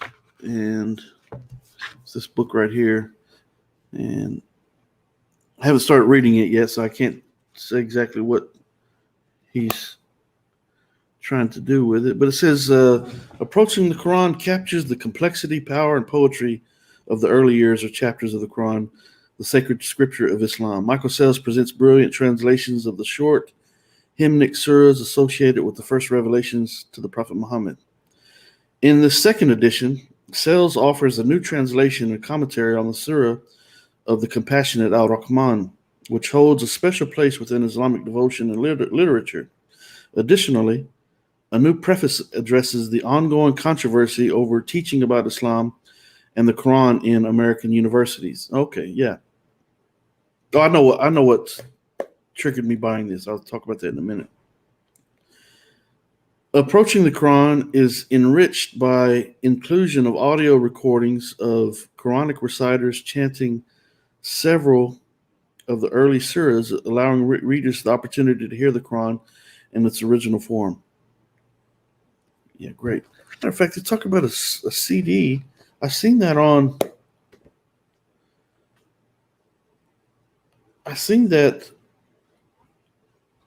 when I purchased this on Amazon, but I don't see that. No CD came with it. I wonder if I threw it away in the packaging. I might have thrown it away in the packaging if it came with the book. But it did say it was supposed to come with the book, but I didn't see it. Lo and behold, I just noticed that Karen Armstrong actually gives a blurb about the book. She says, Michael Sells has performed an invaluable service in making the beauty, spiritual energy, and compelling power of the Quran accessible to a Western audience for the first time. Now, keep in mind, as a matter of fact, she says Karen Armstrong, author of A History of God, which is this book that I talk about quite often. It's sitting over to my right now. But she's for people who don't know, Karen Armstrong and Michael Sells. I don't think Michael Sells is a Muslim, but Karen Armstrong is not a Muslim. But notice how she explains this in her blurb about this book. She says, Michael Sells has performed an invaluable service in making the beauty, the spiritual energy, and compelling power of the Quran accessible to a Western audience for the first time. I'm not necessarily agreeing with the phrase "for the first time," but because I didn't need this book. I've been a Muslim for almost 36 years. I didn't read this book, so I felt the access to the Quran was there 36 years ago, personally. But nevertheless, that's her statement about it. But you see, it's positive. So her writings are always pro-Islam or pro-Muhammad sallallahu alaihi wasallam. Whereas when she discusses the Bible and Christianity, it's not that she's being purposely harsh about it, but she's actually a former nun. She's just being truthful about the matter. So when she engages in the study of Islam and the Prophet, peace be upon him, she's done so objectively, and therefore can deliver and give an accurate depiction of Islam and the Prophet, peace be upon him, in a very decent, cordial way. More than that, as a matter of fact, far beyond decent. A very pro-Islam, pro-Muhammad, peace be upon him, pro-Muhammad, pro-Islam delivery or whatever, or explanation. Brother Kenny? Yes. Mm-hmm. Are we doing the 24-hour stream tomorrow? No, brother, not yet. Okay. I want to try to put some more pressure on Ziad to do the Sure Council, and then we'll go to the 24-hour fundraiser. And the reason being is because I want people to know that when they make donations, that they can trust that the money's being well spent. It's going to where we're saying that it's going to. So I want to be able to dissolve the whole idea that he's put in some people's mind that they can't, that I've scammed them out of their money and so forth. It's so ridiculous. So I want to get rid of that, and then we'll proceed with the fundraiser. But the longer we wait, the longer people are doing without water. So I got to do some.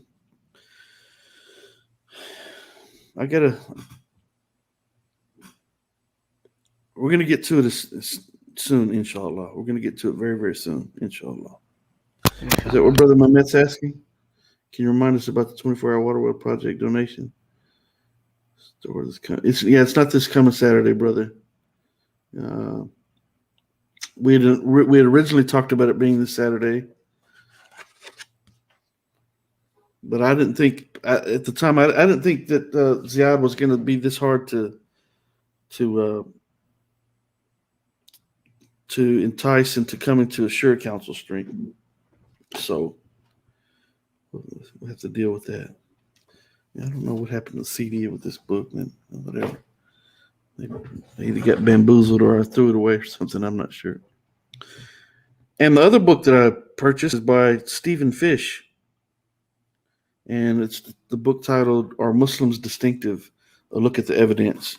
So it's given a lot of statistics and so forth about Islam and about Muslims compared to other groups. And so the blurb on the back of the book says, "Are Muslims distinctive?"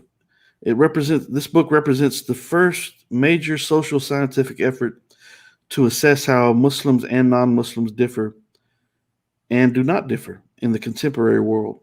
Using rigorous methods and data drawn from around the globe, M. Stephen Fish reveals that in some areas, Muslims and non-Muslims differ less than is commonly imagined. Muslims are not inclined to favor the fusion of religious and political authority, or especially prone to mass political violence. Now, that's a key thing that he's saying here. This is another non-Muslim, Stephen Fish. And what does he say? Person who's looked at all this stuff objectively. He says, Muslims are not inclined to favor the fusion of religious and political authority, or especially prone to mass political violence. Yet there are differences. Gender inequality is more severe among Muslims. Muslims are unusually averse to homosexuality and other controversial behaviors. Well, should we not be? Should we not be? The book of the Bible, in the Bible, it discusses the destruction of Sodom and Gomorrah. We talked about that a couple of weeks ago in depth. So obviously, our Creator has an issue with homosexuality. So, okay, this statement right here, the gender inequality, which we can discuss that, is more severe amongst Muslims. But he says Muslims are unusually averse to homosexuality and other controversial behaviors. Good. Allahu Akbar. So Muslims should be averse to homosexuality and other controversial behaviors. Are you brothers hearing this like I am? Yes. And I was having some thing to eat, but I laughed at that. Yeah, well, hopefully he's not trying to imply that this is a bad thing. Muslims are Don't choke, brother. Yeah. Huh? I said don't choke. You was having something to eat. I said don't choke. Yeah, hopefully he's not trying to say this is something bad, because it says, again, Muslims are I guess he is, but the way he's wording it, Muslims are unusually averse to homosexuality and other controversial behaviors, and democracy is rare in the Muslim world. Well, just lo and behold, yesterday we had someone come on yesterday and was trying to ask the question. I think he was asking in the chat, why are Muslims more prone to be Democrats? This guy's saying that Muslims are that democracy is rare in the Muslim world. And he says other areas of divergence bear the marks of a Muslim advantage. Homicide rates. Oh, this is great. Allahu Akbar. He says other areas of divergence bear the marks of a Muslim advantage. Homicide rates and class-based inequalities are less severe amongst Muslims than non-Muslims. Right? So Muslims by capita have less homicide rates and have less class-based inequalities. Of course, he's mentioning the gender inequality up above, but that could be just because of the that's more cultural, and that's not Islam. So but he's talking about Muslims as the whole. So I guess that's justified his comment in some ways. But it says Fish's findings have vital implications for human welfare, interfaith understanding, and international relations. So looking forward to looking through this book as well. It's got a lot of statistics, which is not always fun to read, let me just scan through it. Let's see. More stats. So there's more stats on those pages. So, yeah, there's actually a lot of stats. So I'm going to, be interested in going to this book. Let me see when this book was published. Let me see here, because I don't remember. Hey, Muhammad, just so you know that there's plenty of videos on YouTube about panting, and it tells why they pant. So we might learn something about him by watching those videos. This book was published in 2011. 2011. So what are you brothers talking about Adam Seeker?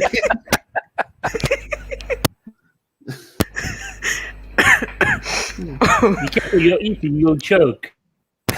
Yes, I will choke.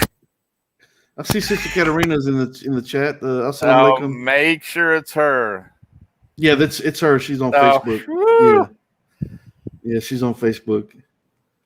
Matter of fact, Sister Katarina, if that is you, send me a message on Facebook just to make sure. But I'm pretty sure that's her. Okay, listen. I've been here for an hour and 34 minutes, and we had had an opportunity to answer this one really silly question from the guy who called in, but Yeah, but you can't say we haven't had fun. yeah, we certainly had fun. Anytime I'm around. Exactly. I was going to say we had fun today, actually. Yeah. Okay.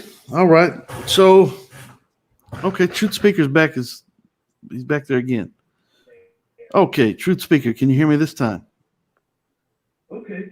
All right. So he can obviously hear me, but we can't hear him. Are you sure it is not the same person who called you on the phone? I don't think so. I don't think so because the person yesterday that came on earlier, he I said think that he, might have been Backbone. yeah. I'm not really sure. I see Brother Abu Bakr Siddiq Hussein back in the chat, and may Allah bless you as well, brother. Brother Abu Bakr is the founder of the Change for Change Foundation, and he oversees the construction of the water wells. And so may Allah bless the brother for all the work that he does in Ghana. Matter of fact, let's play this video real quick. Bear with me 1 second. Move this. And remove this as well. Whoops.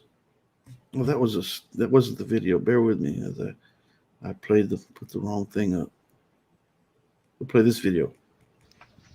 Assalamu alaikum. As you can see, the water is being used for ablution, inshallah, and hundreds of people will use this for ablution, and all these blessings will be going to our brother Benjamin Scott Bembe, inshallah. We pray Allah subhanahu wa ta'ala give him Jannah Firdaus and give him a very spacious grave with tranquility, inshallah.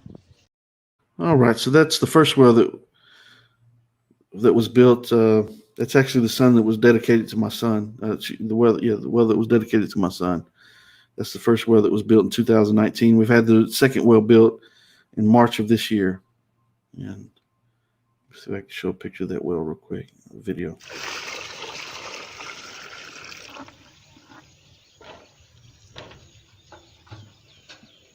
That is the second well that was built this past March. So we're trying to get these other built. And let me post the link. Yeah, I think Brother Mehmet was asking about the 24-hour fundraiser. Can you enlighten us what's going to happen, when it's going to happen? Because you've got this issue with, what's his name?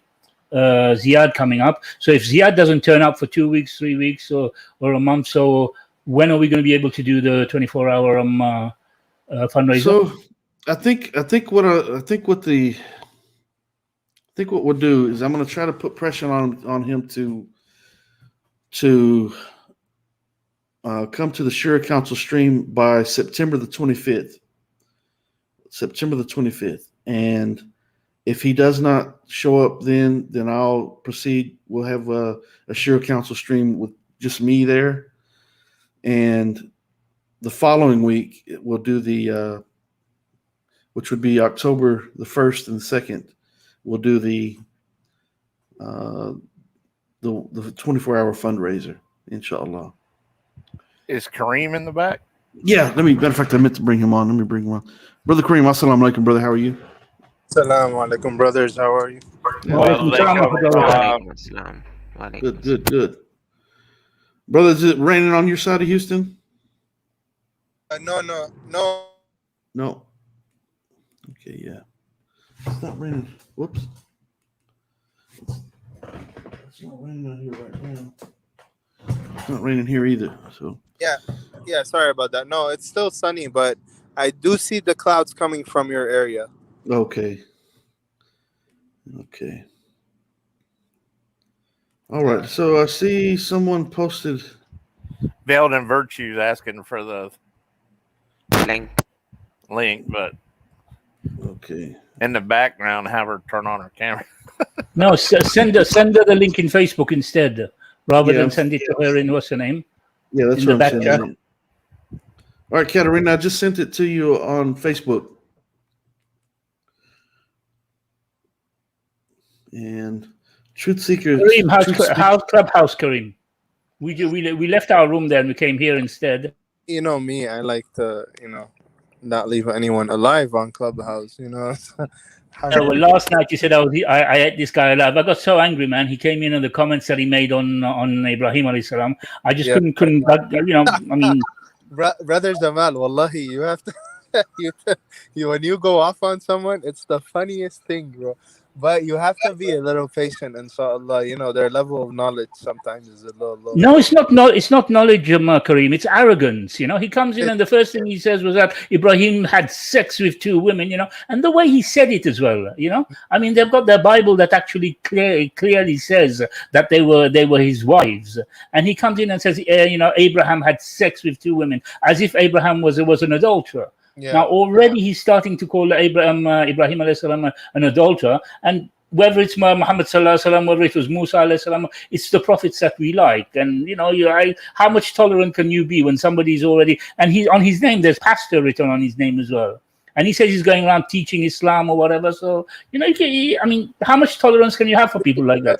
We slapped them up, don't worry. And today, brother Anslam and me and Ami and a few other, we went to the Hebrew Israelite room, the one with like 300 people all the time. Oh Salam my alaikum. Did someone It's use not the her other account me. or what happened? Why are they asking if it's a real you? We don't want to talk about that right now. Yeah. Okay. Well, you and I could talk about it in private. Got you. Yeah. Let's not talk about foreskins like last night either. Bro. Oh, I don't even want to know anymore. Let's Just read 1 Samuel 18. No, brother Sharif, that was the dowry that David gave, wasn't it? 200 foreskin. Yeah, he was only supposed to get 100, but I guess he got a little.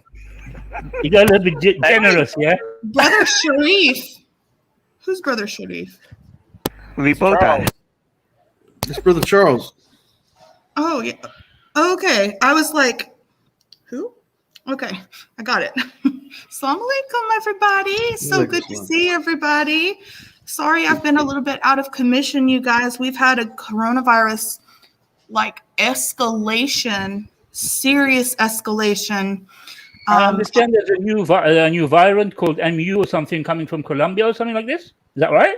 There is, yes, but the numbers are not yes, it's a new virus. But it's a new outbreak. It's not, it is of concern, it is of significance, and it is in multiple countries as well. However, the numbers are still in the double digits. Do not slam that door. I'm so sorry about that. That is totally unacceptable. Never slamming your door again. Oh my God. Sister Katerina, what's the name of that new strand? The Mu outbreak, the Mu strain. I haven't heard of that one yet. Yeah, it's a new. It's going by the Greek letters. There's Delta, Lambda, Mu. Oh, okay. And, yeah, and it's still in this. It's of concern only because the symptoms are not so severe, but it's of concern because the nature of it, the genetic nature of it, shows that it may potentially, its structure could, it's not right now, but it could potentially show the mutation to be resistant to vaccines. So that's why they're even though the symptoms aren't so severe in people, and even though the numbers are not so great, they're keeping a big eye on it, for that reason.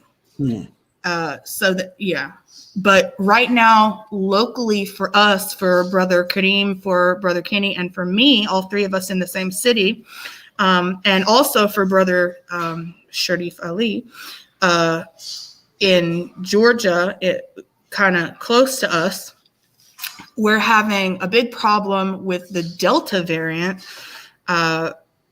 especially among the population of children who just started school about 2 to 3 weeks ago, all these children are now, getting exposed. The incubation time is about 10 to 14 days. So now we're getting children who all got inoculated or exposed. Now I heard 2 teachers died or something. 2 teachers caught it and died. Inoculated? Yeah. No, I heard the new variant. The new variant. I heard when the school went back, 2 teachers caught it and both of them died. There's many deaths, lots of deaths. That happened somewhere here in Houston. Yeah, but there was actually 2 teachers from the same school. Yeah. That died. Yeah, that's what I'm talking about. There was one woman who left the hospital after being treated for corona, went home, and her husband was dead from corona. Right. Yeah, I remember that. Yeah. Yes. The husband and wife, correct. I mean, it is a serious, and for those who don't know, I'm a nurse as well. So I've been having to work like overtime, pick up extra hours. In my specialty is the emergency department, but I've been having to work in the COVID ICU, and most recently in the pediatric. Excuse me, I've got some business I need to take care of. One moment. Okay. You never want to hear that from your mom.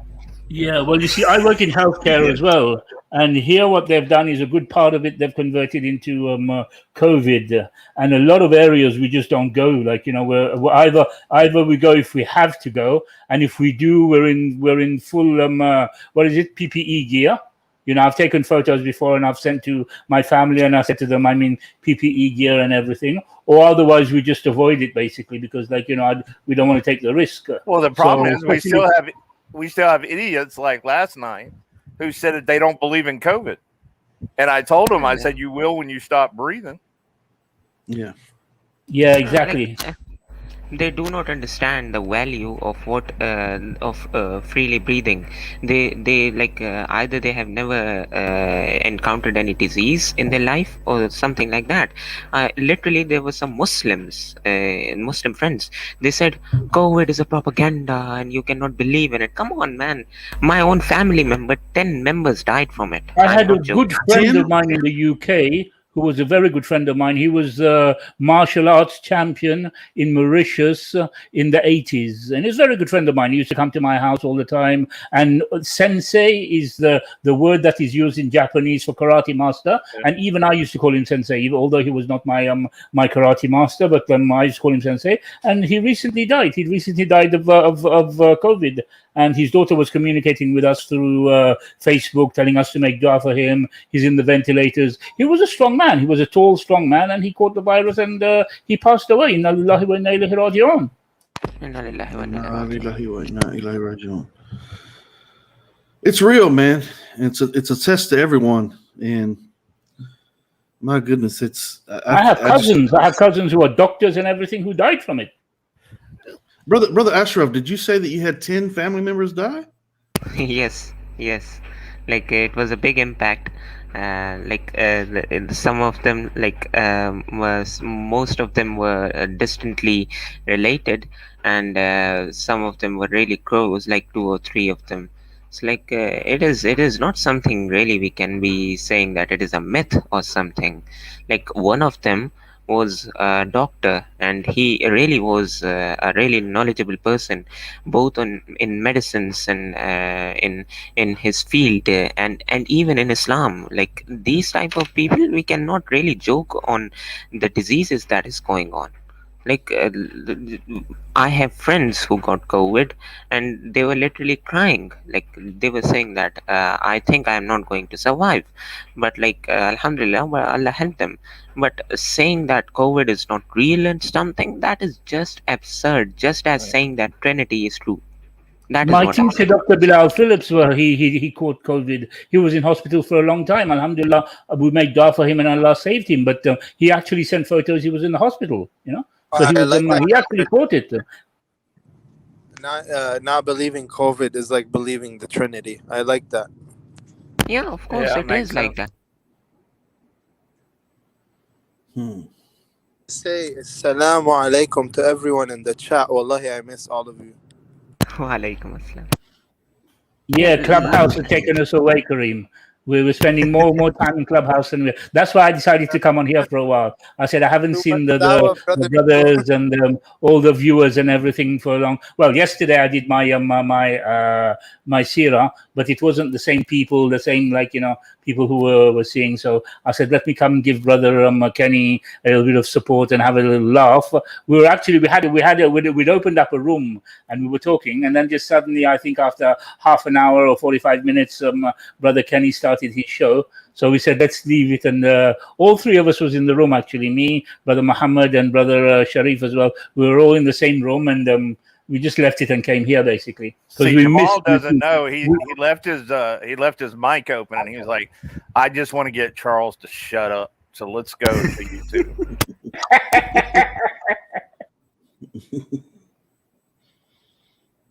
Yeah. Was it just the three of you talking, or did you have? No, we'd opened up a new room and we wanted to bring people in, but I think because of the title, not many people were willing to come in and discuss the is it the what was it? Yeah, Nazam even jumped in there for a minute, but he didn't stay long. Yeah, he didn't stay long. About the authenticity, I think about the authenticity of the Gospels or something. No, they had to bring evidence. They had to bring evidence whether there were eyewitnesses, whether the eyewitness. That was eyewitness. Yeah. So for us, we were in there talking, but to get Christians to come with evidence to prove it, so there wasn't that many people in there. So we thought, oh, okay, because it's not that busy, let's come over here and have a bit of spend a bit of time on here, and then if we want later on, we'll go and open it again. Inshallah. I think the Christians felt destroyed even before they joined the room. They knew they were gonna get destroyed. Exactly. The good thing is, Kenny, you could actually share your room, right? So you can share it on Facebook, you can share it on Twitter, you can share it on other things, and then they just have to download the app and make their account or whatever. But so if you get a following, like Calamology is on there and he's got a following, so a bunch of people will come in there, and the biggest thing is just getting your followers and following people, and then they get notified when you open a room. So it's useful.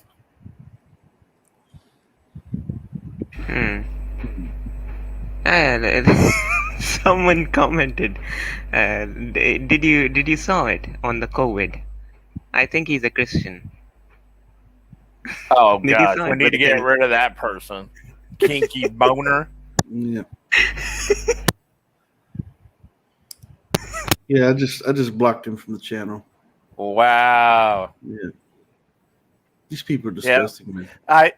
One thing you should start seeing a lowering of cases in Texas, with the new law that just came into effect.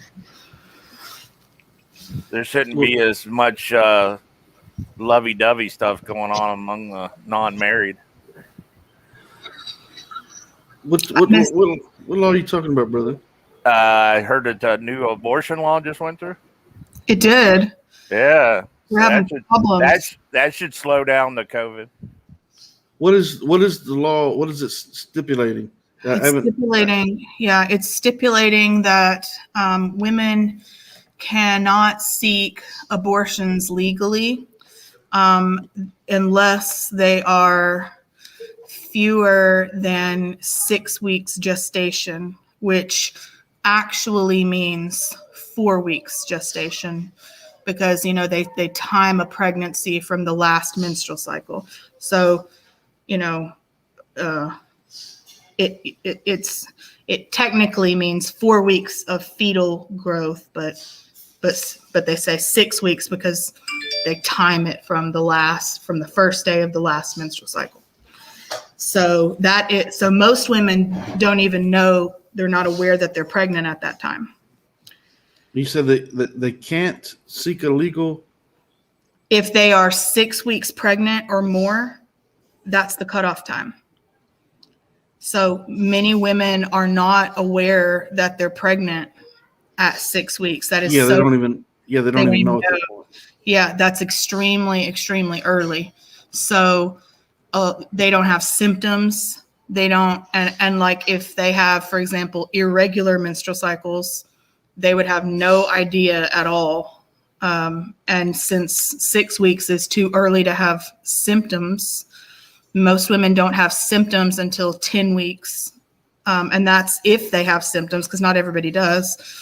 You know, and I mean, I'm not condoning, premarital sex. I'm just saying, I'm just giving like medical facts. Well, that's what I'm saying. I think people Correct. may be a little More careful. Yeah.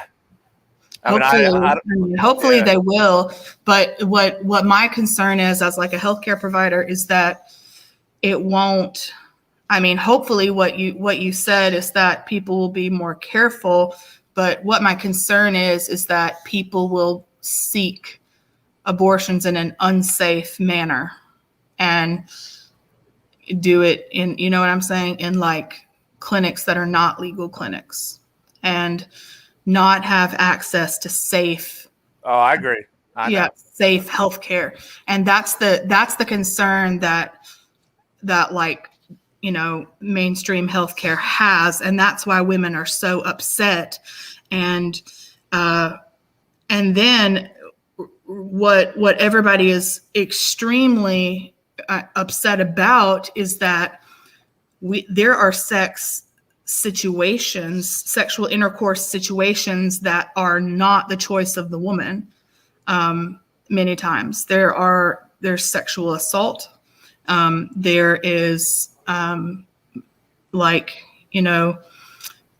molestation. There is, I'm just saying there's like, there's, rape, outright rape. And there's, there's so many situations where, and there's also situations where it, started out maybe consensually, but it turned non-consensual, but you know what I'm saying? And she couldn't get away from it. Yeah. There's just many situations. Brother Charles is like an expert in these things because of his work. I mean, that came out wrong. What I meant to say is because of his work, because of his help me out with the wording, Charles, because of my former employment, his expertise. Correct. Yeah. His area of expertise. Because he was like an interventionist in these crimes, in like the sexual violence crimes, and he was like a victim's advocate. So it's like, women are victimized. It's like 1 in 4 women become a victim of sexual violence in their lifetime, I think is the statistic. And that is an extremely high number. So, and unfortunately, occasionally that involves a pregnancy. And, if nobody can say what they would do if that were, for example, your minor child who got assaulted by someone else, if like your a 10-year-old child got assaulted by, this is just a supposed situation. If your 10-year-old child got assaulted by somebody else and it resulted in her having a pregnancy, that would be. So in summary, the law stipulates that the woman doesn't have a right to choose after 6 weeks. Precisely. And it does not make, like exceptions for incest or rape or anything like that. And it doesn't have like an age, limit there or anything. It's extreme. No, I agree. But if a woman's able to go to seek medical care, at least, for an assault, then hopefully they can wait a number of weeks and then test prior to that period. Yeah. What for? Oh, right. Yeah. So what they're doing, they're like suggesting that women who are like sexually active, even if they're protected, test themselves for pregnancy every 4 weeks. Like, or every, I mean, I'm just saying, I mean, obviously the best thing is to not be sexually active if you're not okay with obviously being pregnant. Yeah. You know, and wear a mask. Correct. Yeah. Wear a mask and to not get COVID and die. Most importantly, protect yourself from diseases. But, you know, it's just very bad situation for healthcare. We're not speaking from a religious point of view right now, but just it's a very scary and dangerous situation for healthcare for women in Texas, because a lot of women are scared about if they become, you know, in a position of needing to seek healthcare, how can they do it safely? Or if their daughter becomes in the position, and then it becomes a position of how can I prove I was raped? It's taking. Well, unfortunately, what's going to happen is,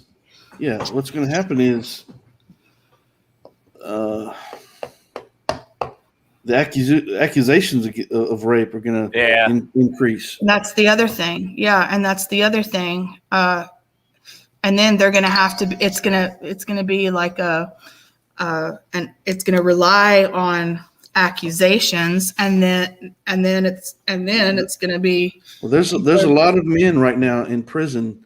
Correct. Because of those false accusations. And then that's the other thing. Some of those are not real. You know, some of those are actually not real. That happened to somebody that's close to us. And then it came out later when he had been in prison for like 8 years that he didn't do it because of some video footage from a store that they obtained much later, but they concealed from court or something like that. He was in prison for 8 years. 8 years of his life. I mean, oh my goodness. You know, there's many men sitting in prison literally right now as we speak under those false accusations, because the woman, no offense to women, but the women who get caught up in the emotion of it all, maybe the man, they sense that the man that they thought was going to be committed to them was doing nothing more than just trying to get sex out of them. And now they feel accused and humiliated, and so in response, they claim that that the man forced himself upon them. And I mean, there's so many different scenarios, but that's when it's all said and done, Islam is the answer for all of these things. Obviously, if people would engage in modesty, then these issues of sex outside of marriage and unwanted pregnancies and all that wouldn't happen on multiple levels. People wouldn't be raping one another because Islam would be should be at the forefront of their minds. And if Islam was at the forefront of their minds, then they would know that they can't commit any acts of oppression against anyone, especially rape or murder. I mean, that's the two worst things that someone can do to another individual: rape or murder them. Obviously, murder is the worst, but rape is right there, right behind it. And if you're living in submission to the will of your Creator, then you don't do those things. No.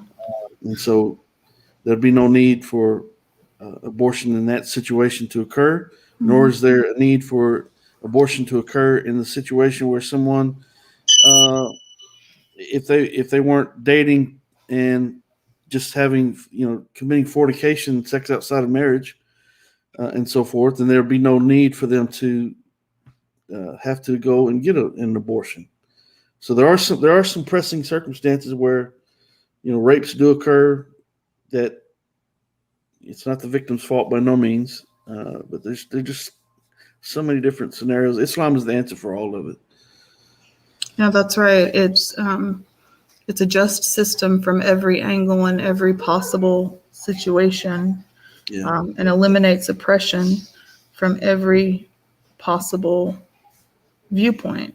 And the beauty of Islam is that it's adaptive, and it's not like stuck to one time, and it's not straight like a stick. It's flexible, that can be applied to our times and conditions today by its principles, without compromising its core values. And that's in my opinion, that's the biggest miracle of Islam. You see that person, Kenny? Yeah, I see this. Let's see this. Huh?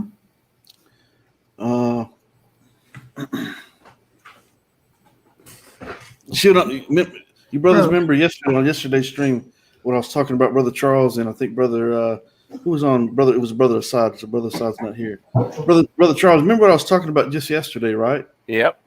And that's what I'm talking about. It comes nonstop. Mm-hmm. Now, you happen to see it while we're live on the stream, but people send me these messages privately. They send my email. They, I got 2 messages on Facebook today. I mean, I really don't get it. I mean, these people. I mean, he's showing again now. He's showing again. It doesn't. I really don't know. Coming from a different channel, I think this one. Yeah. Yeah. But I really don't understand. I mean, what they get out of it. I mean, here we are talking. We're talking Islamically. We're talking about our Creator. We're talking about Islam. If you're against Islam, I mean, then the problem is with you. You have to correct yourself. You have to look at yourself in the mirror. You're making comments and all that stuff. I really don't understand what these people get out of it in the end. They have no fear for God, and they claim that they are the ones who are going to Jannah. Yeah, and they as if we are the ones who are not guaranteed Jannah. They got some delusion. They have some delusion in their mind that they have the keys to paradise in their hands. That they can do whatever they want, and they can say who's going and who's not going, basically. And yet look at the way they act. Yeah. And I've also done I've sat for a while with just certain individuals of this type. I've sat and calculated just the amount of time that some of them spend dedicated on streams with us. And that amount of time is so great and consistent and persistent and consistent. Just more than we do sometimes, more than just any one individual of us. It's more than, they all need Islam. Oh yeah, that's for sure. But it's incredible, and it makes me think how do they have jobs or responsibilities or things to do in their lives if they're dedicating this much time to trying to sabotage Consider This TV? How are they?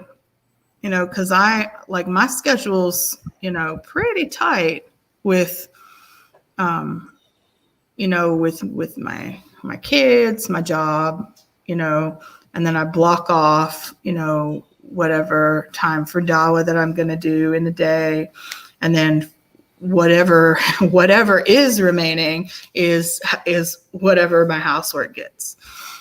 So that's basically what I do. But they're they are seriously, they give more time to anti-dawah than I give to dawah. That's what I was going to say. The time we're giving for dawah, how much time we are devoting for the sake of Allah, and can you imagine they're devoting that time anti-dawah? So how much time are they devoting? How much time are they devoting to the love of their God? How much time are they devoting to prayer?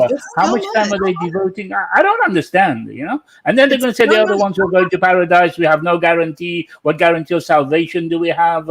It's just a religion of lip service, basically. That is why Allah subhanahu wa ta'ala states about them. Summum bukmun umyun fahum la yurji'un. They are people deaf, dumb and blind. They're worst of the creatures. They're worst of the creatures. Like Exactly. even if they're shown the moon split, like what happened with the hypocrites of Makkah and Medina. Like even if they were shown the moon split into half, they did not believe. They said, "Oh, it is We just actually some magic or spoke something." about that in Clubhouse the other day, and this guy was actually adamant. He did not want to believe. Oh, by the way, Kareem, try and remember the name of the guy who I gave the evidence to, because I'm not going to let him go. I'm going to chase him and find out. I gave him the evidence. You go and I research think it, it and you was come that back British. and you tell me. You remember that room that we were in with this guy who was adamant that the Prophet ﷺ did not split the moon, and Yeah, all gave this him stuff. And the. I gave him We the gave. evidence. I gave him the evidence from Sheikh Uthman and everything, and he still didn't want to know. He's still adamant. So I need to look for him and chase him in Clubhouse and make sure I get an answer from him and I get a positive from him and I get a promise from him. He's not going to go around and say that the Prophet Hey, ﷺ never performed any Brother miracles. Kenny, if you see how much on Clubhouse we've been affecting and doing work, alhamdulillah, it's actually more effective than you think. I feel like today, and I think Brother Jamal will agree with me, I can see the difference in Christianity, like on Clubhouse, how they used to act and how they're acting today. And today you see them dialogue more with, they want to know more about Islam, and they're more patient and they're more quiet. And we've been getting a lot of people. I'm usually always with Brother Ami and some other brothers, including Brother Nazam. He's always there. Brother Ijaz, he's always there. Brother Muslim Metaphysician. These are the brothers we're surrounded by like 24/7, subhanAllah.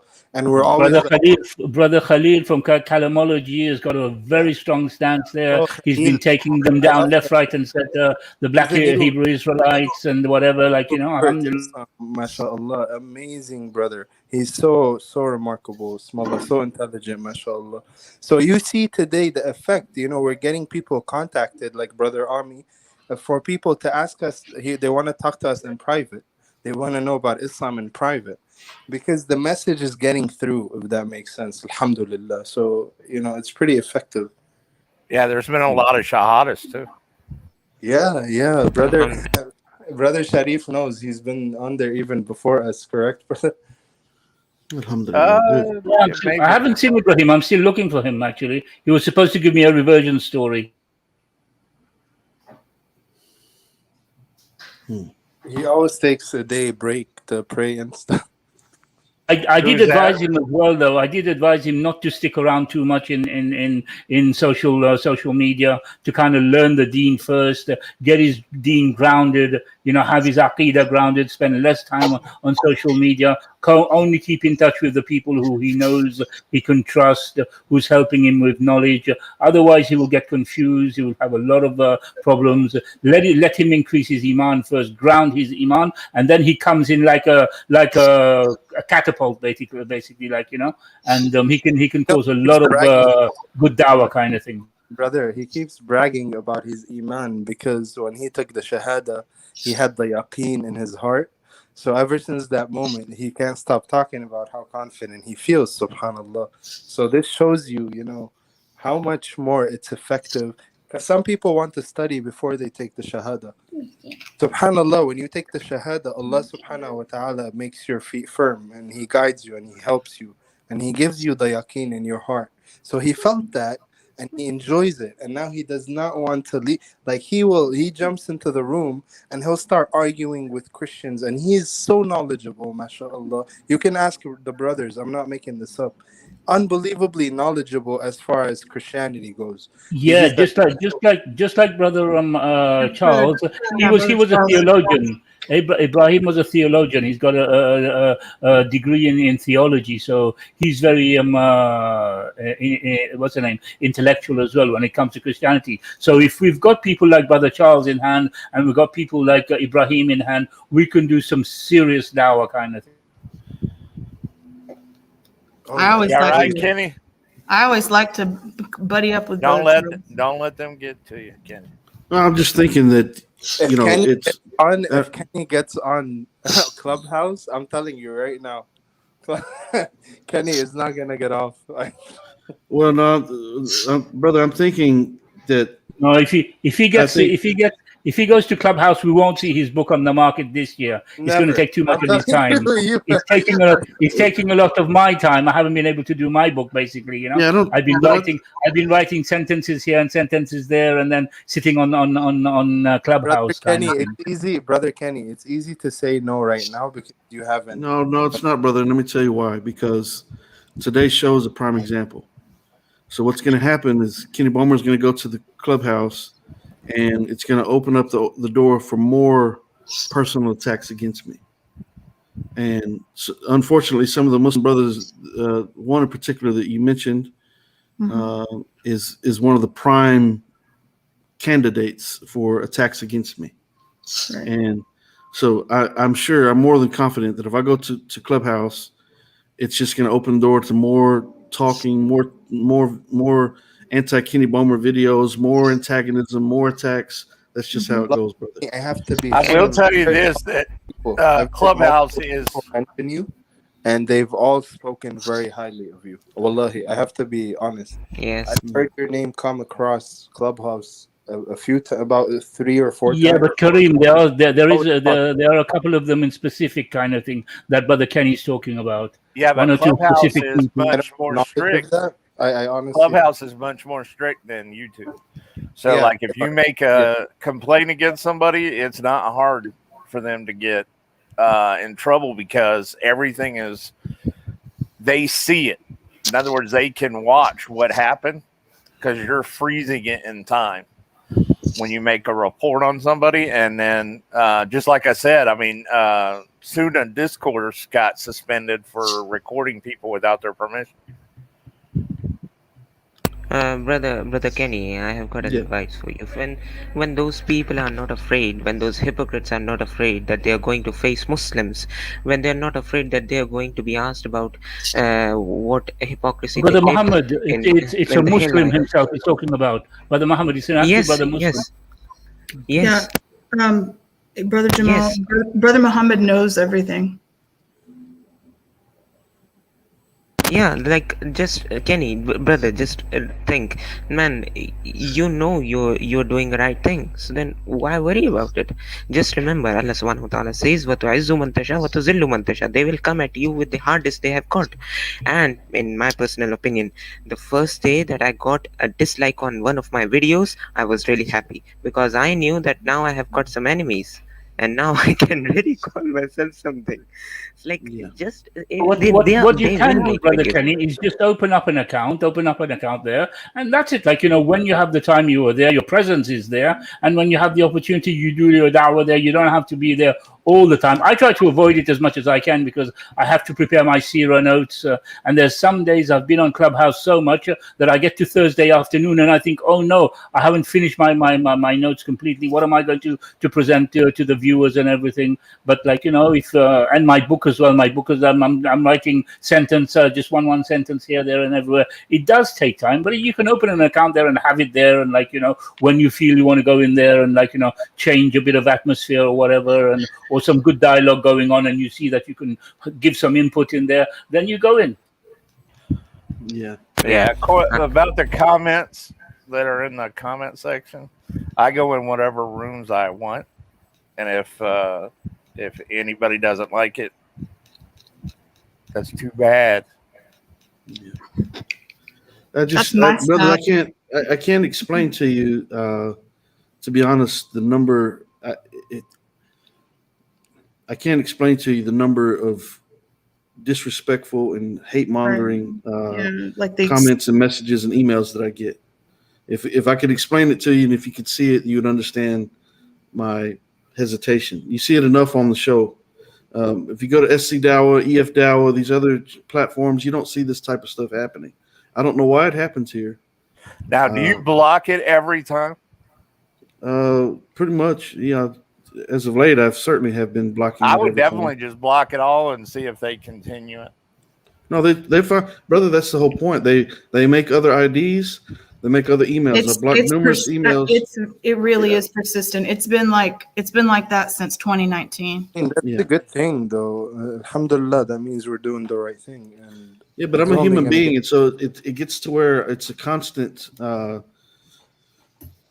Allahu Akbar. It's a constant struggle, and I win the I'm battle sorry. most of the time. First time I win the battle most of the time. But Brother Kenny, I have to cut you off. I think Allah subhanahu wa ta'ala is testing you with what you can handle. well, sure, I sure. know Yeah, I know I know that. you can handle it. You know you can handle it. Let's not be, you are more, mashallah, than capable of spanking these kids, with all due respect. No, So Allahu Akbar. I always come back, brother. I'm a soldier of Allah. Yeah. Let's It not gets dispute it that. gets No, very I'll come back, but the point being is that it happens so much that there's sometimes that even the champion in the ring, by gets example. I'm not saying tired, I'm the needs to champion in the ring, rest. but the champion in the ring gets rocked here and there, right? Yeah, of course. And so sometimes you have to, it starts getting to me like someone has now they've called my second son homosexual at this point. Neither one of my sons are homosexual. My oldest son is deceased, but now that not only they're attacking me, now they're attacking my sons. So someone in the chat today has called my second son a homosexual. Okay, they're not homosexuals.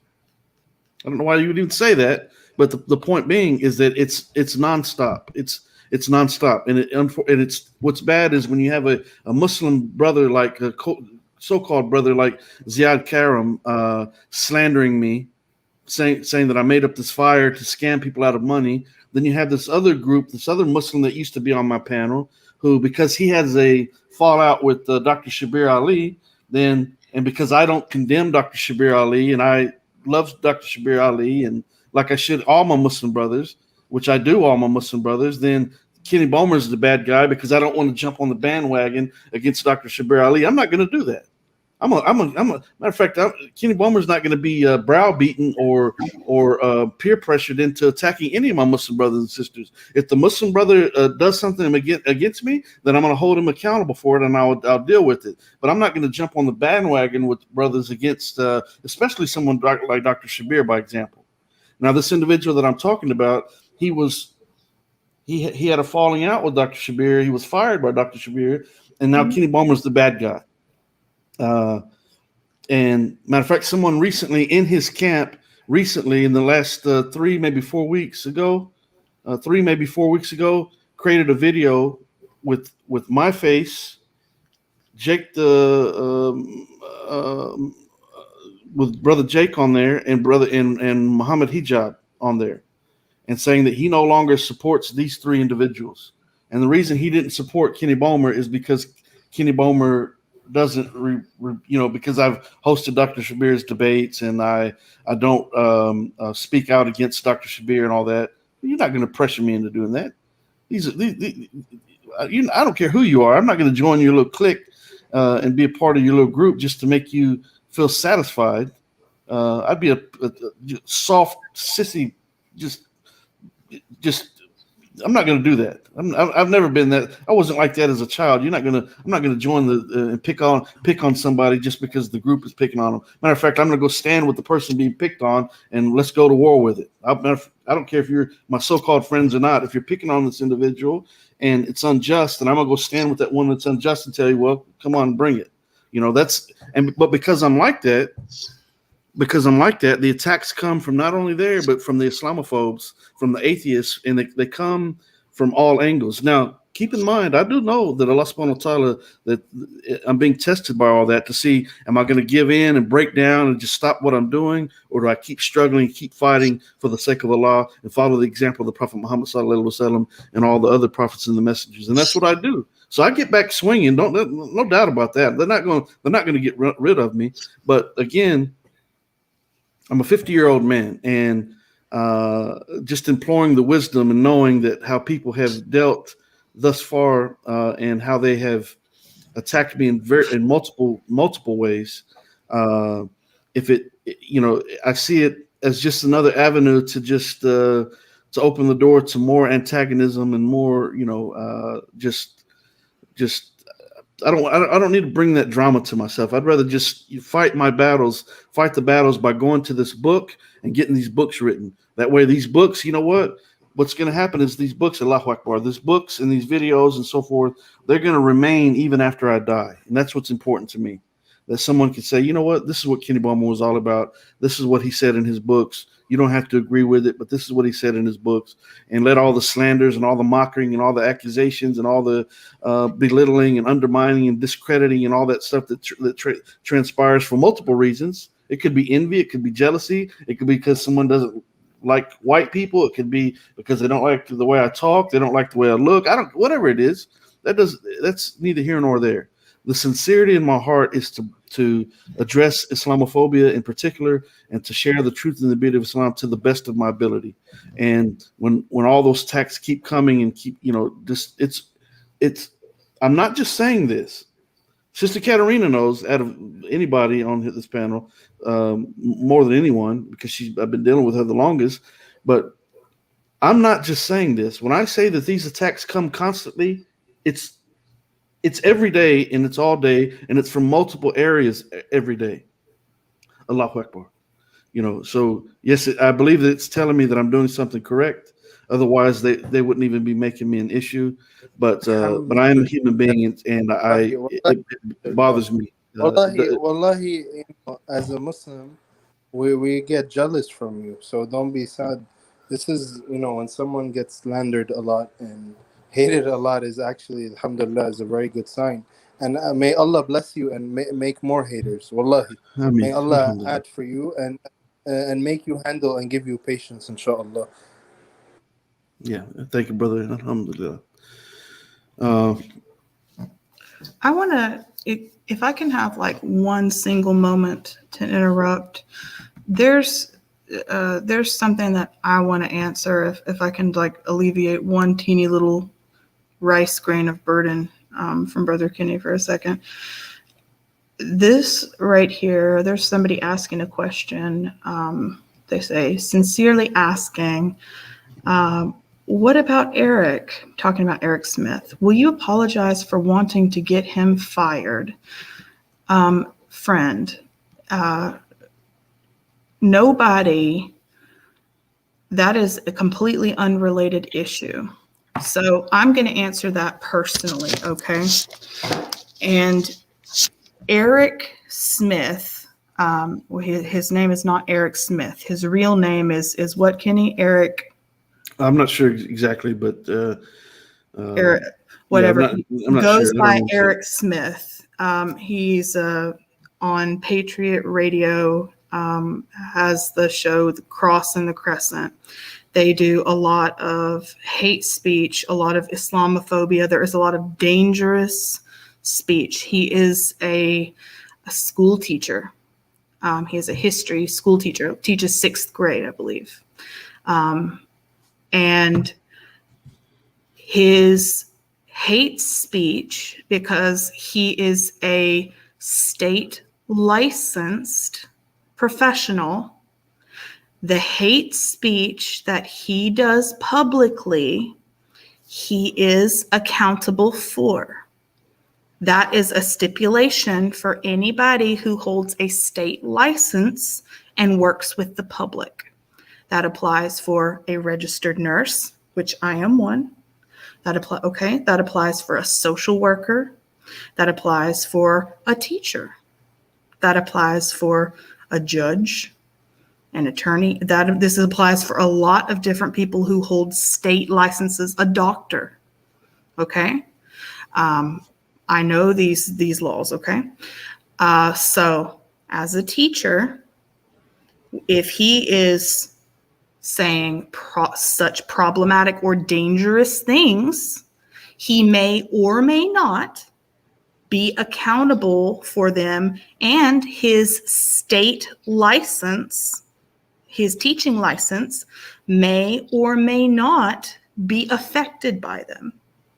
So there's two separate things, his employer and his state license, okay? Those are two separate entities. His employer reports to his state license, all right? He may or may not lose his job. That is not our issue. Our issue is that he is speaking about dangerous things and potentially teaching Muslim children, all right? That is not, now, then people may say potentially, oh, but there's freedom of speech. We have, I've got a little friend, we have freedom of speech in America. Freedom of speech. We absolutely do. Not without consequences. Absolutely. We have freedom of speech in America. We can talk about anything we want in America. That does not mean, however, that the content of everything we talk about that we will not be accountable for. Okay? Yep. Go into a movie theater and yell fire. Absolutely. See how much freedom of speech without Absolutely. Absolutely. So again, for the people who hold state licenses and work with the public, we have a whole different set of regulatory things that are and are not okay with us. Racism, ableism, sexism, ageism, all those is discrimination of any kind. Good luck with that. Okay? So to summarize, We do not make the rules. We do not make those rules. So to summarize, Mike, the answer is no. In essence, no. And I third the motion. No, have no problem getting him fired from his job because he is a hate monger, and he's dangerous. He's very proud to admit that he's a hate monger. He does not like Muslims. He does not like Islam, and that is dangerous. Not only for the people that he's it's dangerous on multiple levels. But let's take it back to the classroom for a moment and place these Muslim children in the area in which he lives that has a very high Muslim population, by the way. If he's taking this type of attitude and this type of speech into the classroom, and it's affecting the non-Muslim children there to the point that they want to isolate and attack their Muslim schoolmates, which does happen, then we have a problem. Absolutely. We have a big problem there. So, yeah, I read about Eric in the Bible, though. You read about Eric in the Bible? Yeah, 1 Samuel 18. Mm-hmm. With the foreskins. Listen, Yeah. hey Mike, Get 100 of them.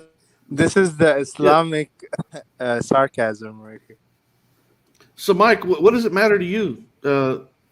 Right. What I do? Why are you asking that question? Yeah. What does my interactions with Eric Smith have to do with you?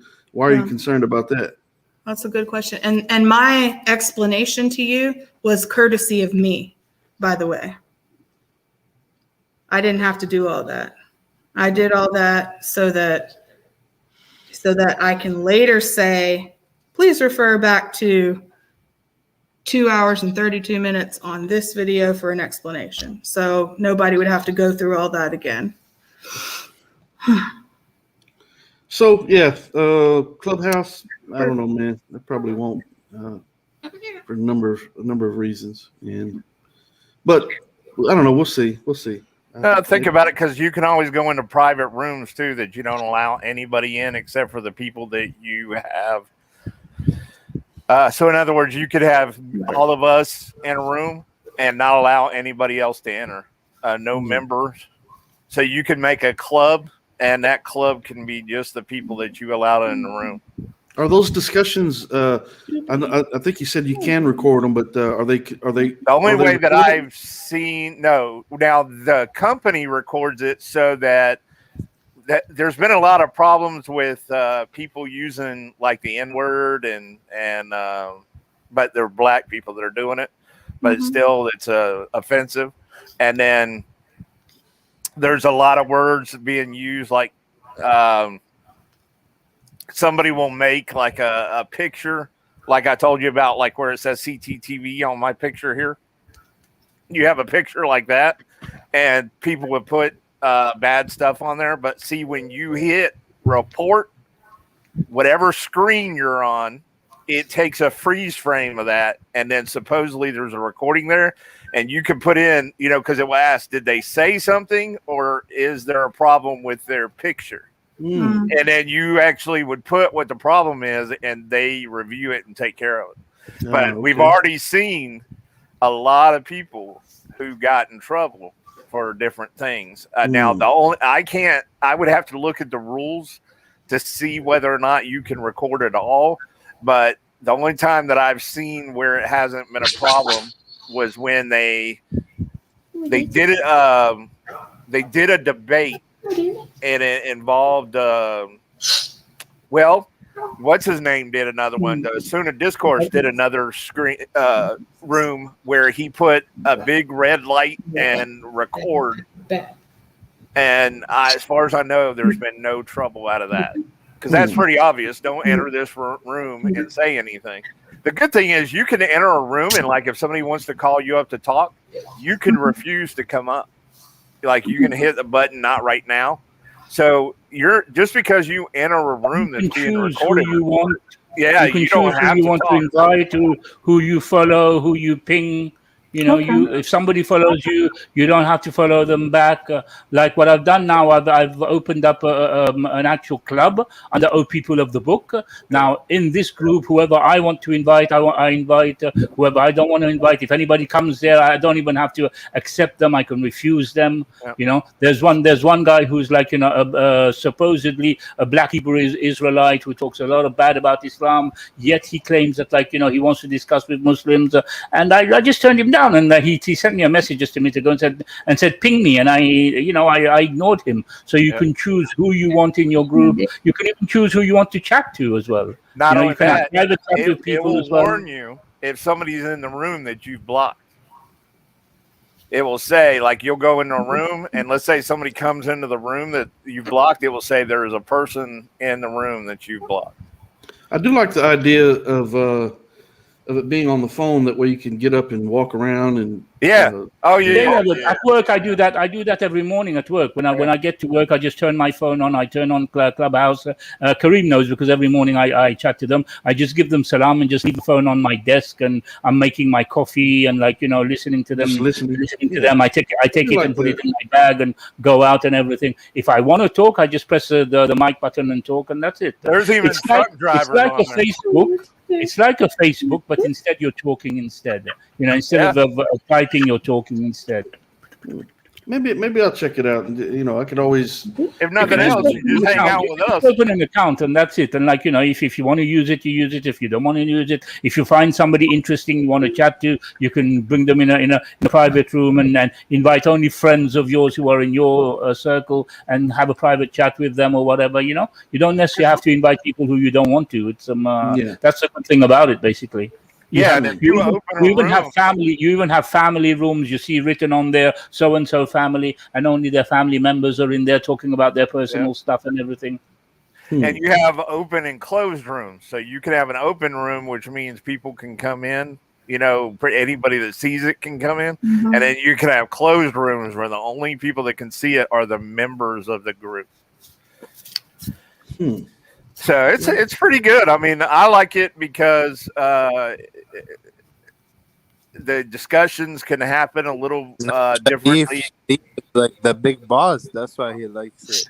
And the good thing about it, Kenny, I'm not bragging or anything, but for people who have knowledge, and we have to share our knowledge, there are people who come there sometimes looking for people who have knowledge, and they would sit down and listen. They would be in the audience. They would sit down and listen, and sometimes they will actually get asked to come on stage and ask a question. And I've had a lot of people who've sent me private messages and said, can you give me the reference to the book you mentioned? Can you give me the details you mentioned about Dr. Bilal Phillips's university and everything? So you get the feedback from the people, and you know that the people have been listening to you. So when you do have knowledge, it is good that you share it there. You have a lot of people in the background and everything who listen.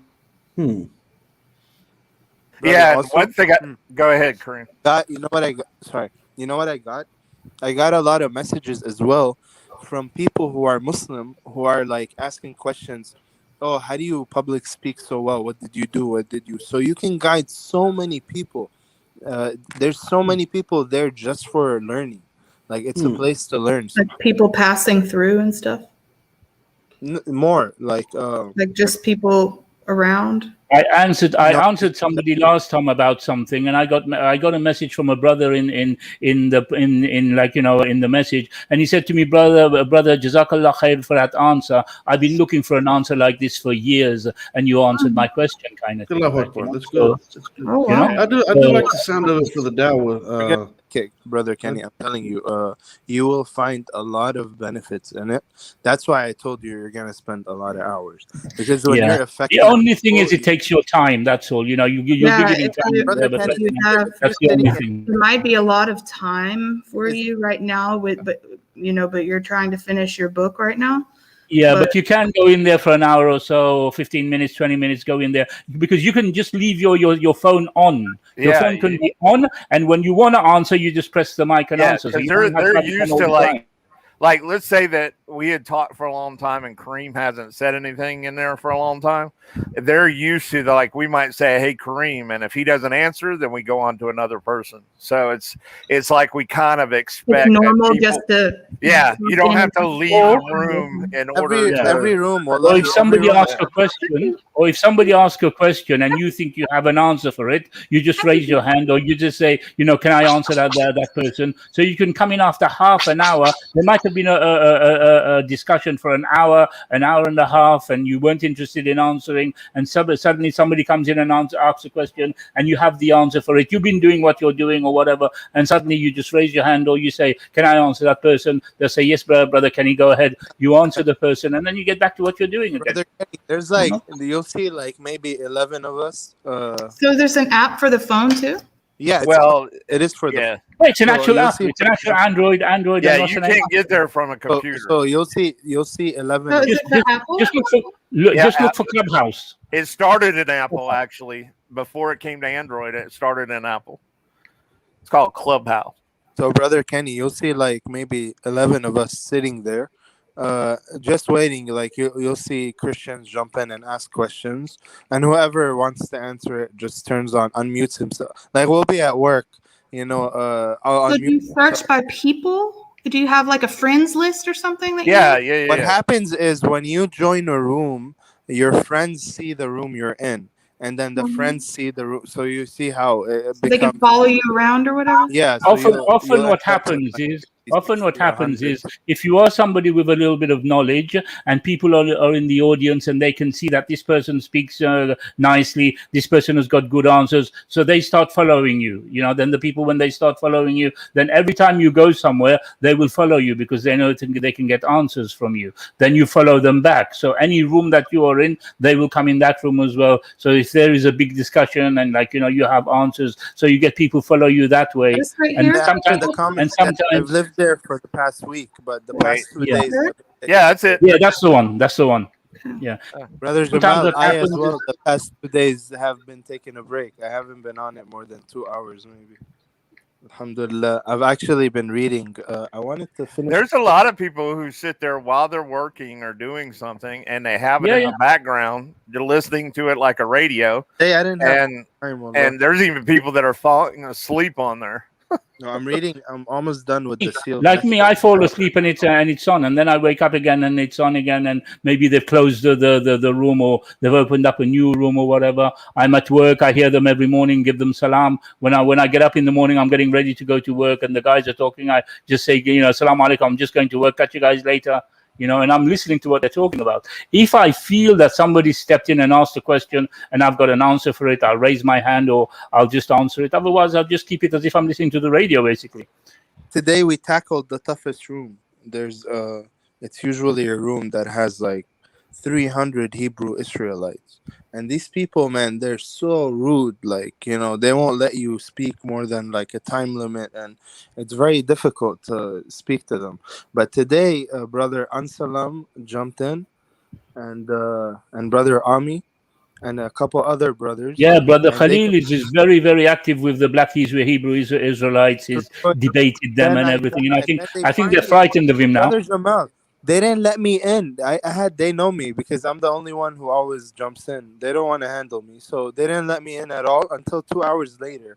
They're like, I see a notification, I jump in, and me and another brother, I want to remember his name because he was so small, like so intelligent. I've But made yeah, we I've did. made Kareem. I've made Kareem and Muhammad and brother Muhammad Sharif from moderators admin in my club. In my club, O People of the Book, O People of the Book. I want to kind of like get that to become one place where there's a lot of activities going on. So even if I'm not around, I've told Kareem and I've told brother Sharif they can open up rooms with good topics and everything and get the dawah going there. Even if I'm not available, even if I'm available, I'm working, I can't answer or whatever. They have the admin rights. They can open and close the rooms and whatever.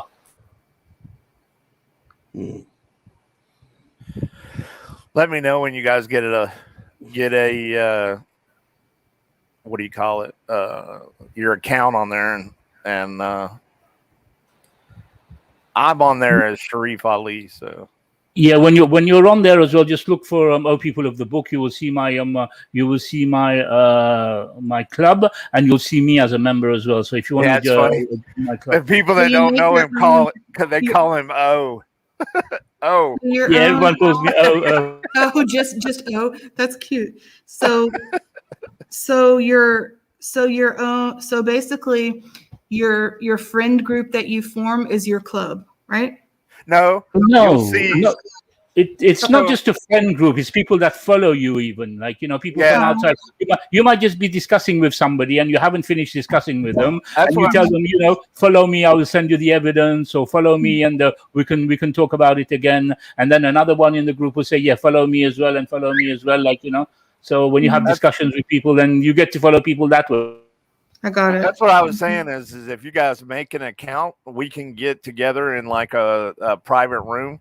And then what we'll do is we can show you how to use it.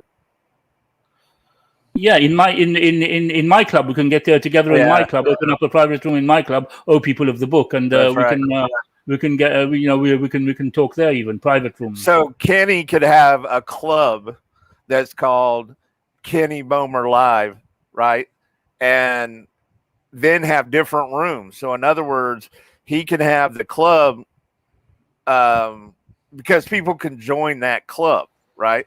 Even without, even without joining the room. Like if I'm going through clubs and let's say Kenny's not on, but I see his club that says Kenny Bomer Live, I can request to become a member of that without actually going in the room since he's not live at that point.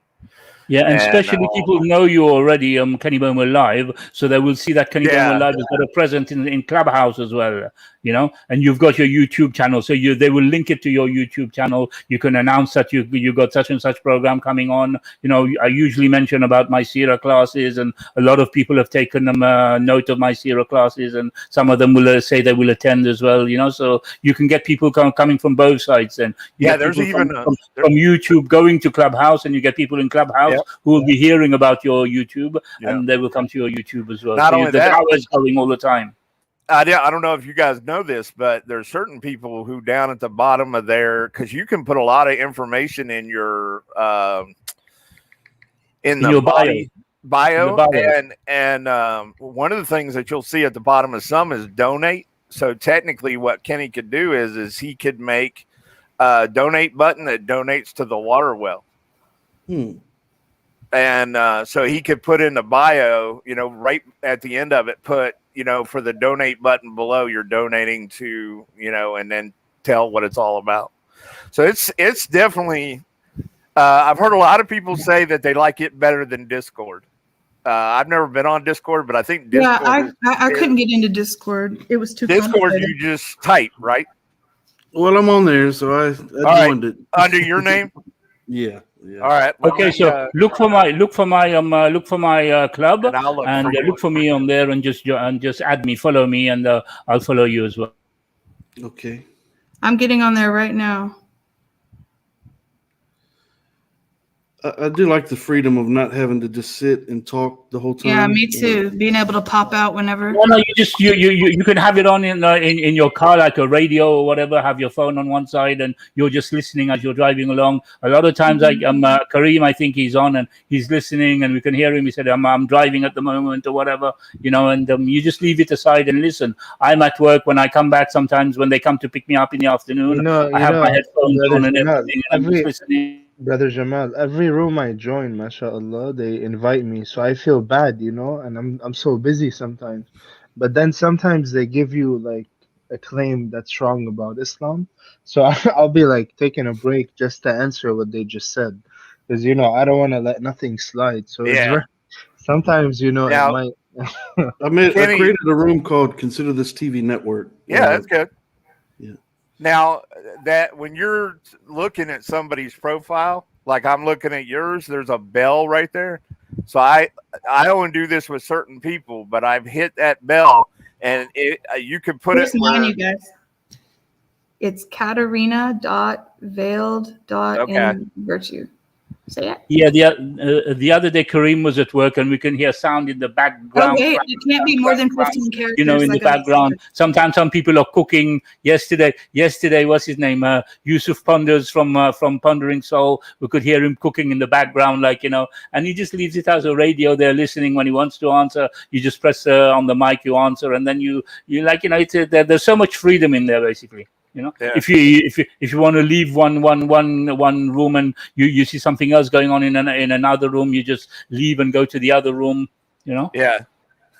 Brother Charles, what was you saying about the bell or whatever? All right, so if you go to me or somebody else that's on there, and like if you go to my profile, there you'll see. So let me go back to you real quick.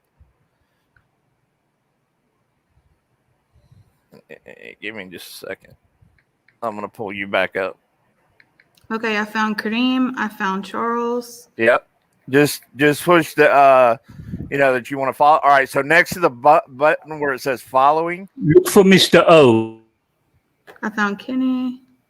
You could hit that bell and that's on their profile, and then you can choose whether or not you want to be notified whenever they're doing something, or sometimes, or never. I've just followed Kenny.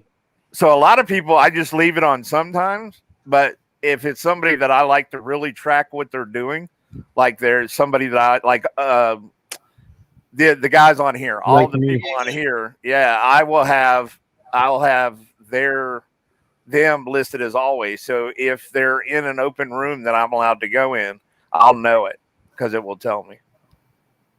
All right, Katarina, what's your name on there? Or have you already? It's Katarina.veiled. All right. This is so fun, you guys. Oh my gosh. Yeah. Okay, wait. Yeah, I just wish I would have been involved in this like at the early stages of it, like in the money part. I would have been rich.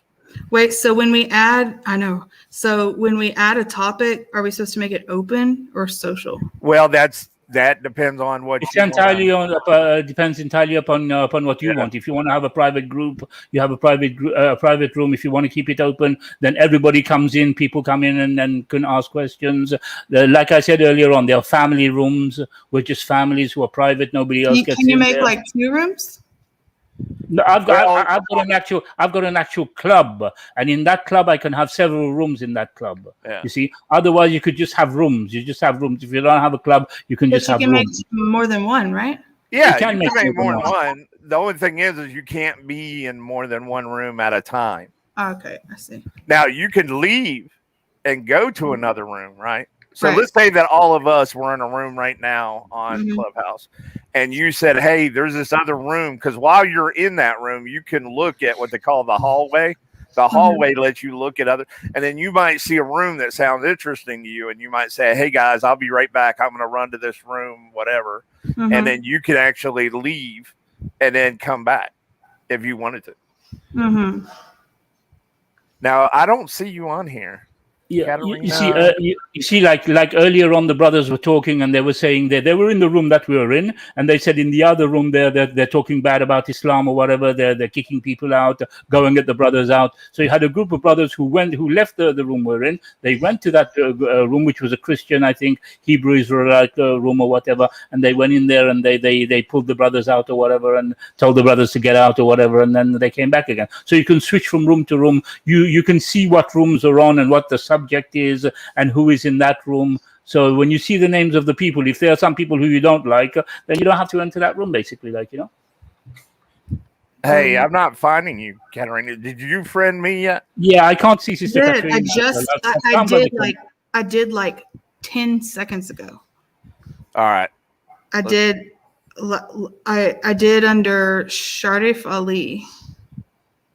Oh wait, was that really you? Well, it might be a different Sharif Ali. Oh Lord, have mercy. Okay, hold on. Mine, there's a Muslim, and he's in Sujuk. Okay, wait, hold on. If you tell me how to find, you know what you do. What you do is you go on the person's name. When you click on the person's name, it will show you the bio and their name. Is your picture a guy with his head down? Yep. Okay, yeah. Oh wait, hold on. Okay, follow. Okay, I just followed you. Yeah, there you go. Okay. All right. And I just followed Kareem and I just followed Kenny. And I just followed you. Okay. Yeah, and I followed you as well. Now the thing is, any activities that go on in my house, in my club, then you will be informed. I'll be able to ping you. So if there are any activities and you want to join in, you can come in. You can come in for 5 minutes. Just give your 2 cents and go back out again. It's up to you what you want. This is fun. I feel like I'm playing a video game. This is really fun. This is really fun. Okay. All right. So this is cool. Okay. So Kareem, and you know the funny thing about it, recently there was a room that they were talking in tongues, like, you know, and somebody went and recorded it and brought it to us, and we were laughing. I said to them that I was a rapper before. What if I go in there and I start rapping? Maybe they'll think I'm rapping as well. I'm talking in tongues as well, you know. I wanted to go in there, give them a rap kind of thing. No, you so can they were talk. typing in tongues? No. You don't. You can type. There's a way to send a message, but we can actually talk in a room.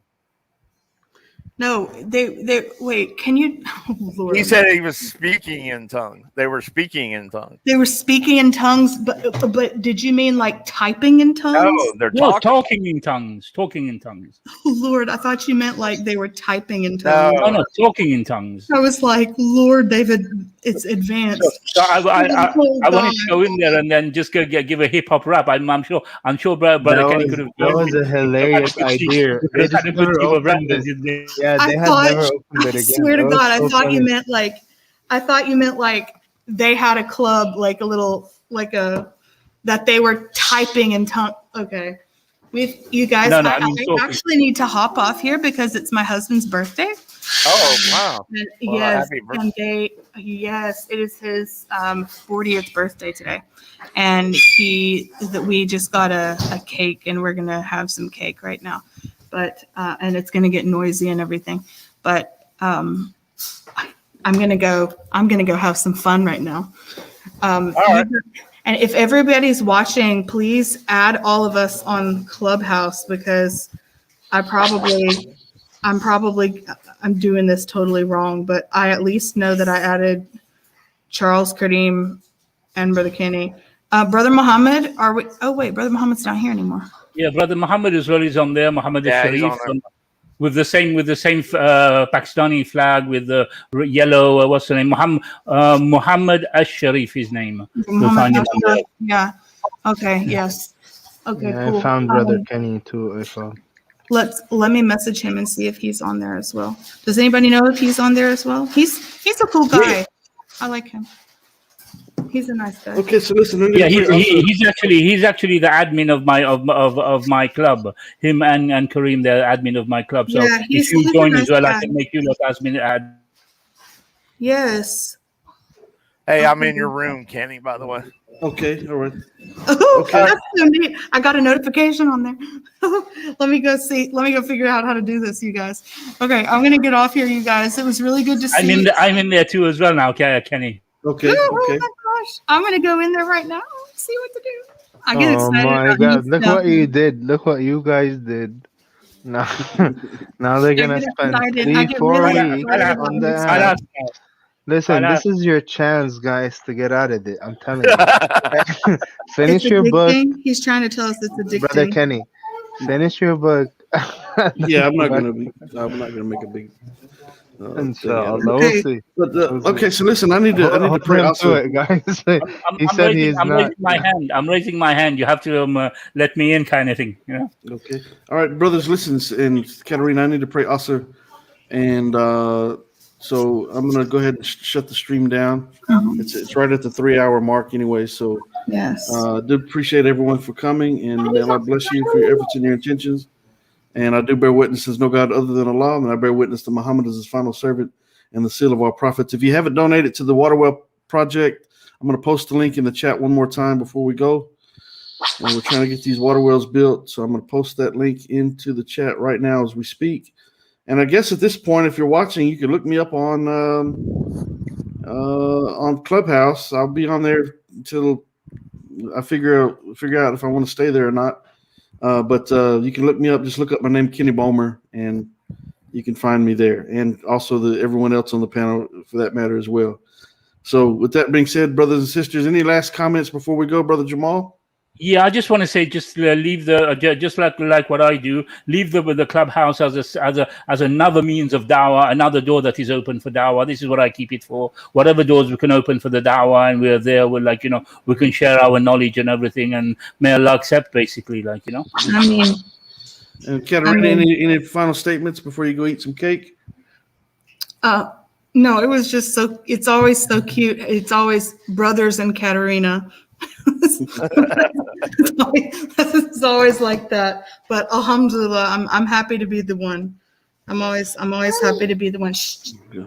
Brother Kareem, any last statements? No, may Allah bless and guide everyone. And I mean- inshallah, we will meet soon. That's it. I mean. Okay, so we're going to leave it at that. I think Brother Charles is already, we lost him, so we're going to leave it at that. But I do bear witness once again, there's no God other than Allah. And I bear witness that Muhammad is his final servant and seal of our prophet. Assalamu alaikum. Assalamu alaikum.